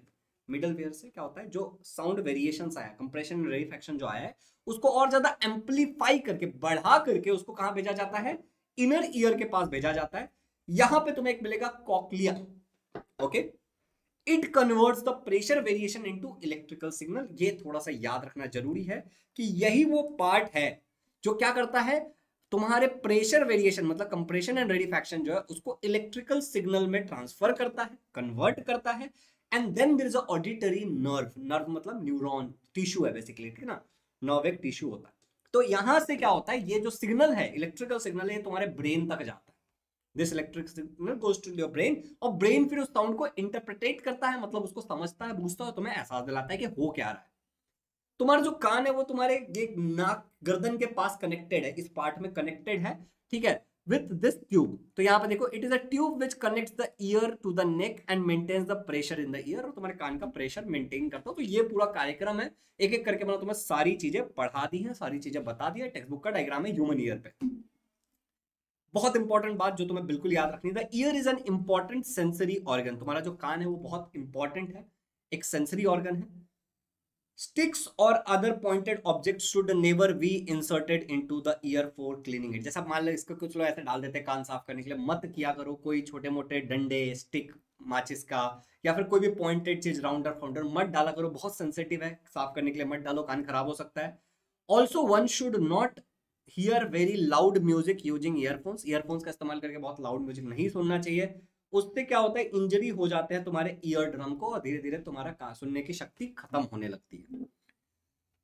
हमने क्वेश्चन किया था कि साउंड की फ्रीक्वेंसी सबसे ज्यादा कहाँ होगी, यहाँ पे हमने क्वेश्चन किया था, अगर तुम्हें याद होगा तो, ठीक है ना।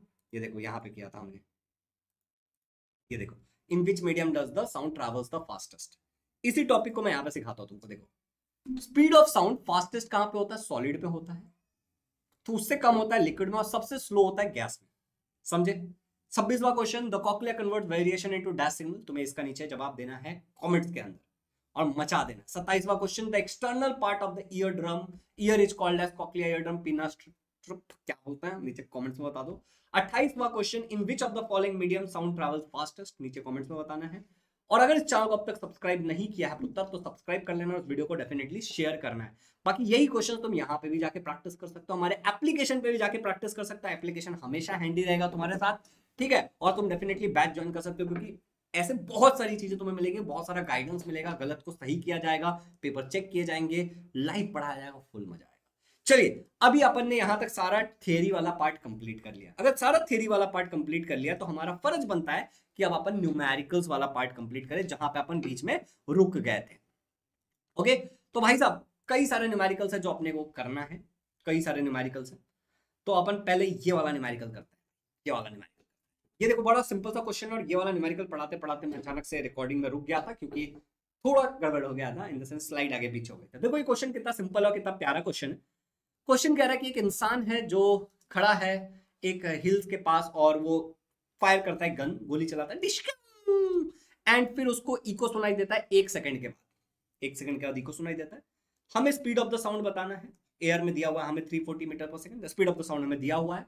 हमें बताना है distance between the hill and the person कितना है। सेम टाइप का क्वेश्चन हमने बिजली गिरने वाला किया था। तो देखो क्या है, time to hear the echo, TE is equal to 1 second, 1 second में हमें इको सुनाई दिया। अब देखो, इको सुनाई में जाने का टाइम आने का टाइम कैलकुलेट होता है, तो इसको डिवाइड बाई 2 करेंगे हम, 1 का आधा आधा 0.5, ठीक है ना। तो time taken is 0.5 second, total time दिया ना इको सुनने के लिए, जाने का टाइम आने का टाइम, तो आधा कर दिया। वेलोसिटी ऑफ द साउंड हमें दिया 340 मीटर पर सेकंड, यहाँ पे दिया हुआ देख लो। ओके, हमें डिस्टेंस कैलकुलेट करना, फॉर्मूला बहुत सिंपल है हमारा, velocity is equal to distance upon time. Values डाल दो, वेलोसिटी 340 था, टाइम 0.5 था, डिस्टेंस हमें मिलना है, distance will be 340 multiply by 0.5, तो इसका आधा हो जाएगा सीधे 170 meter, and that's the answer. कितना सिंपल है, देखा तुमने। टाइप बी वाले जो न्यूमेरिकल्स हैं इस टॉपिक पे जो हम कर रहे थे, और हम यहाँ पे आके अटक गए थे, क्योंकि यहाँ पे हमने गलती से ये क्वेश्चन कॉपी कर दिया था। तो देखो यहाँ पे sound waves of wavelength 1 centimetre, एक साउंड है जिसका वेवलेंथ दिया है 1 सेंटीमीटर, और उसकी वेलोसिटी हमें दी है 340 मीटर पर सेकंड। हमें बताना है फ्रीक्वेंसी, और फिर हमें बताना है can this sound B heard bye a human ear. ये सॉल्व एग्जांपल है। देखो क्या है, वेवलेंथ दिया 1 सेंटीमीटर, हमें मीटर में चाहिए, तो सेंटीमीटर को मीटर में कन्वर्ट करने के लिए 100 से डिवाइड कर देते हैं, तो 1 डिवाइड बाय 100 मीटर। जो भी यहाँ पे नंबर रहेगा उसको 100 से डिवाइड कर देंगे। याद रखो, सेंटीमीटर को मीटर में कन्वर्ट करने के लिए जो भी सेंटीमीटर में दिया हुआ है उसको 100 से डिवाइड कर दो, तुमको मीटर में आंसर मिल जाएगा। सॉर्टेड है।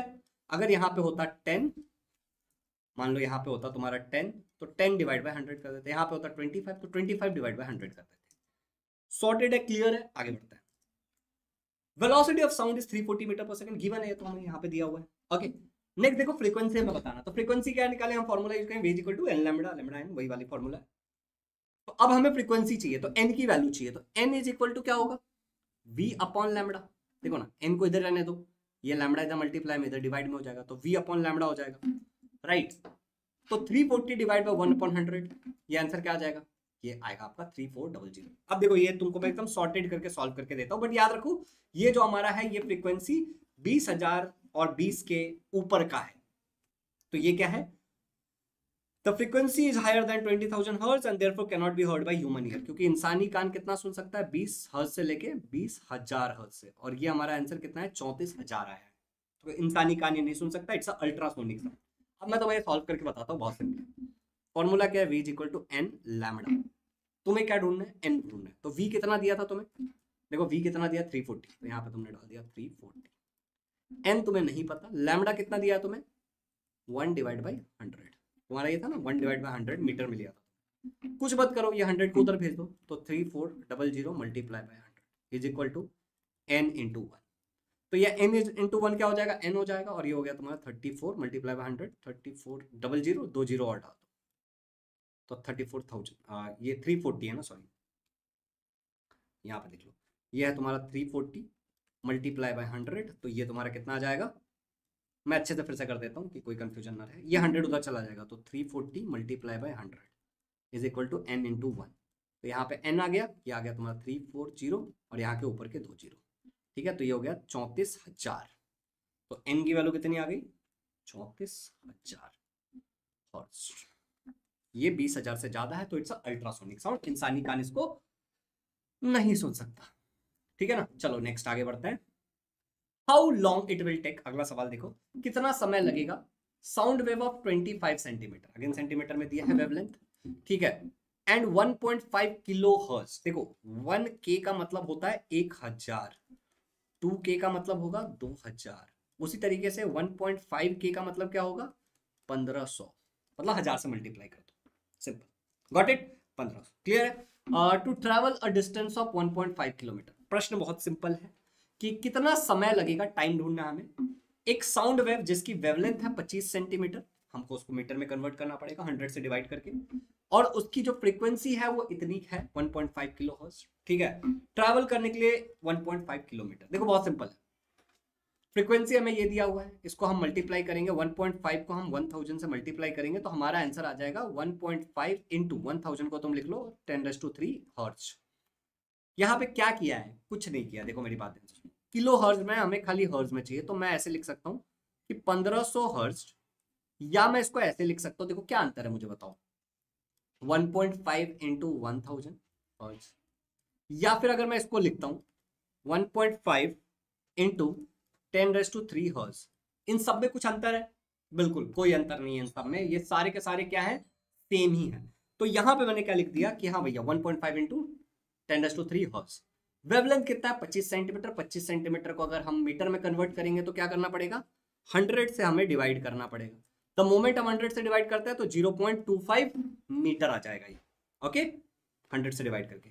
चलो नेक्स्ट देखो, अभी डिस्टेंस हमारे दिया हुआ है 1.5 किलोमीटर, किलोमीटर को अगेन मीटर में करने के लिए क्या करते हैं, 1 किलोमीटर में हम क्या कहते हैं 10⁻³ मीटर होता है, मतलब 1000 मीटर होता है, तो इसको हमने मल्टीप्लाई करके कर लिया कि हाँ 1.5 इंटू 1000 से मल्टीप्लाई कर लिया, 10⁻³ मतलब 1000, तो इससे मल्टीप्लाई कर लिया, तो ये हमने कन्वर्जन किया, मैंने सारा तुम्हें समझा दिया, टाइम कितना है और वेलोसिटी कितना हमें बताना है कि भाई how long it will take, मतलब टाइम बताना है, और to travel the distance of this much kilometer, okay. तो अब यहाँ पे ध्यान से देखो, v is equal to N lambda, ये वाला हम एक फॉर्मूला यूज करेंगे, और velocity is equal to distance divide by time, ये दूसरा हम लोग ये वाला फॉर्मूला यूज करेंगे। पहला फॉर्मूला यूज करो, v is equal to N lambda, lambda की वैल्यू कितनी है 0.25 सॉरी, ठीक है, लैम्बडा की वैल्यू कितनी, मेरे दरवाजे में कोई आ गया था, क्या हो गया, ओके, तो यहाँ पे देखो ये 0.25 मीटर है, तो ये लैम्बडा की वैल्यू डाल दी, और फ्रीक्वेंसी कितनी थी 1.5 इंटू 10⁻³, इसको कैलकुलेट करोगे तो ये आएगा 375 मीटर पर सेकेंड, ये तुम्हें वेलोसिटी मिल गया। अब अगर तुम्हें वेलोसिटी पता है तो तुम वो वाला formula velocity is equal to distance upon time करके टाइम निकाल सकते हो, तो वेलोसिटी 375 है, डिस्टेंस इतना था 1.5 इंटू 10⁻³ मीटर, एंड टाइम तुमको निकालना है, तो टाइम तुम्हारा बहुत सिंपली निकल जाएगा भाई, ये वाला पार्ट तुम्हारा इधर चला जाएगा टाइम, और ये वाला पार्ट इधर आ जाएगा, तो टाइम इज इक्वल टू ये नंबर डिवाइड बाय 375, एंड तुम्हारा आंसर आ जाएगा भाई सिंपल, ये नंबर मतलब कितना है 1500 है, ओके, डिवाइड बाय 375, तो ये आंसर आ गया तुम्हारा 4 सेकंड, खत्म। The sound wave take 4 seconds to reach the listener at the distance of 1.5 kilometer. Completed, खत्म, स्वाहा, टाइप्स ऑफ साउंड आ गया। अब देखो ध्यान से, मैं तुम्हें एक बार अच्छे से समझाता हूँ क्वेश्चन में तुम्हें करना क्या था, अगर तुम्हें कॉम्प्लिकेटेड लगा होगा तो। सबसे पहला तो तुमको कन्वर्जन्स पता होने चाहिए, भैया हम कन्वर्जन करते क्यों हैं, लॉज ऑफ मोशन देखो, अब तुम 12वां चैप्टर पढ़ रहे हो, मैं मान के चलता हूँ तुम्हें ये आता होगा, बट स्टिल कन्वर्जन हम इसलिए करते हैं क्योंकि हमें सभी सेम यूनिट में चाहिए, जैसे हमें दिया था 25 सेंटीमीटर, हमें सबको SI यूनिट MKS में कन्वर्ट करना था, तो हमने बोल दिया 25 डिवाइड बाई 100 मीटर, जिसका मतलब हमारा आया था 0.25 मीटर, सबसे पहले सॉर्टेड है। फिर हमारे पास दिया था 1.5 किलो हर्ट्ज, हमें ये भी हर्ट्ज में चाहिए, हमें किलो हर्ट्ज में नहीं चाहिए, तो हमने बोल दिया कि 1.5 के का मतलब होता है 1000, 1000 को हमने लिख दिया 10⁻³ और हर्ट्ज, तो के का मतलब हमने 10⁻³ डाल दिया 1000। फिर हमें दिया था 1500 ना, हमें क्या किलोमीटर, ये कितना दिया था हमें 1.5 किलोमीटर दिया था क्वेश्चन में, देखो 1.5 किलोमीटर दिया था, तो ये 1.5 जो हमारा किलोमीटर में था बेटा, एक सेकंड, ओके, तो 1.5 हमें दिया था किलोमीटर। अगेन हमें इसको भी मीटर में करना था, तो हमने बोला किलो, के का मतलब होता है 1000, तो हमने बोला 1.5 इंटू 1000 को हमने लिखते 10⁻³ और यहाँ पे हमने लिख दिया मीटर, या फिर इसी को हम लिख सकते हैं 1500 मीटर, इसको हम लिख सकते हैं 1500 हर्ट्ज। समझे? तो ये हमारा टोटल ये वाला पार्ट, ये सारा कैलकुलेशन मतलब कन्वर्जन करने के बाद हमने अगला क्या किया था, कन्वर्जन वगैरह सारा करने के बाद हमने बस एक फॉर्मूला यूज किया, v is equal to N lambda. यहाँ पे ये उठा के डाल के n की वैल्यू डाल दी, n की वैल्यू कितनी है 1500, तो यहाँ पे हमने 1500 डाल दिया। ओके, लैम्डा की वैल्यू कितनी थी 0.25, तो हमें इससे एक आंसर मिल गया। ओके, हमें यहाँ से एक v की वैल्यू मिली, v की वैल्यू जो हमें मिली थी 375 if I am not wrong, देख लेना, चेक कर लेना। उसके बाद हमने फॉर्मूला क्या यूज किया, v is equal to distance divide by time. हमें टाइम चाहिए था तो टाइम को इधर ले लिया, तो डिस्टेंस डिवाइड बाय v हो गया, ये नीचे गया इधर हो गया, और यहाँ पे हमने डिस्टेंस डाल दिया, कितना था 1500, एंड वेलोसिटी हमारा कितना था 375, और हमें हमारा आंसर मिल गया। Got it? तो बड़ा ही सॉर्टेड, बड़ा ही सिंपल ये चैप्टर था जो मैंने पूरी की तरीके से तुम्हारे सामने कंप्लीट कर लिया learners, and I really hope कि तुम्हें बहुत सारी चीजें बहुत क्लियर हो गई होंगी, अच्छे से समझ में आई होंगी, and I heavily recommend you कि आप ये नंबर पे कॉल करके हमारे अपकमिंग बैच के बारे में जरूर इंक्वायरी करना। अभी जो करंट बैच में हम एडमिशन ले रहे हैं, जब मैं शूट कर रहा हूँ, दैट इज आरंभ 5.0, जिसका सुपर रिजल्ट रहा है, and you can see all the smiling faces. I really want कि आपका भी यहाँ पे चेहरा हो, एंड ये बहुत खूबसूरत मैसेज जिसको आपने डेफिनेटली चेक किया होगा, ये हमारे टॉपर्स लर्नर, जिसमें मैं आपको फिर से रिमाइंड करना चाहता हूँ 76 बच्चों को 90% सबक मिला था, 13 बच्चे अपने स्कूल के फर्स्ट रैंकर थे, 113 बच्चों को 85% से ज्यादा मिला था जो हमसे पढ़ रहे थे। तो we believe in making learning super easy for all our learners. Definitely आपको ये बैच ज्वाइन करना चाहिए। Just give us a call on this number, just give us a call, जो भी आपके प्रश्न है उसको पूछिए and then take the admission. Channel बना हो तो सब्सक्राइब करो, इस वीडियो को शेयर करो, क्लास 9 वाले चैनल को डेफिनेटली सब्सक्राइब करना, एंड टिल देन मिलते हैं नेक्स्ट वीडियो में। कोई डिमांड हो तो कमेंट्स में डाल देना, मचाते रहो, चीजों को आसान बनाते रहो। Happy learning, love you all. 9th के चैनल को सब्सक्राइब करना है, बैच ज्वाइन करने के लिए इस नंबर पे कॉल करके इंक्वायरी कर लेनी है, या फिर डायरेक्ट ज्वाइन कर लेना एप्लीकेशन पे जाकर के। ऑल द बेस्ट, अगला चैप्टर बहुत जल्द आ रहा है।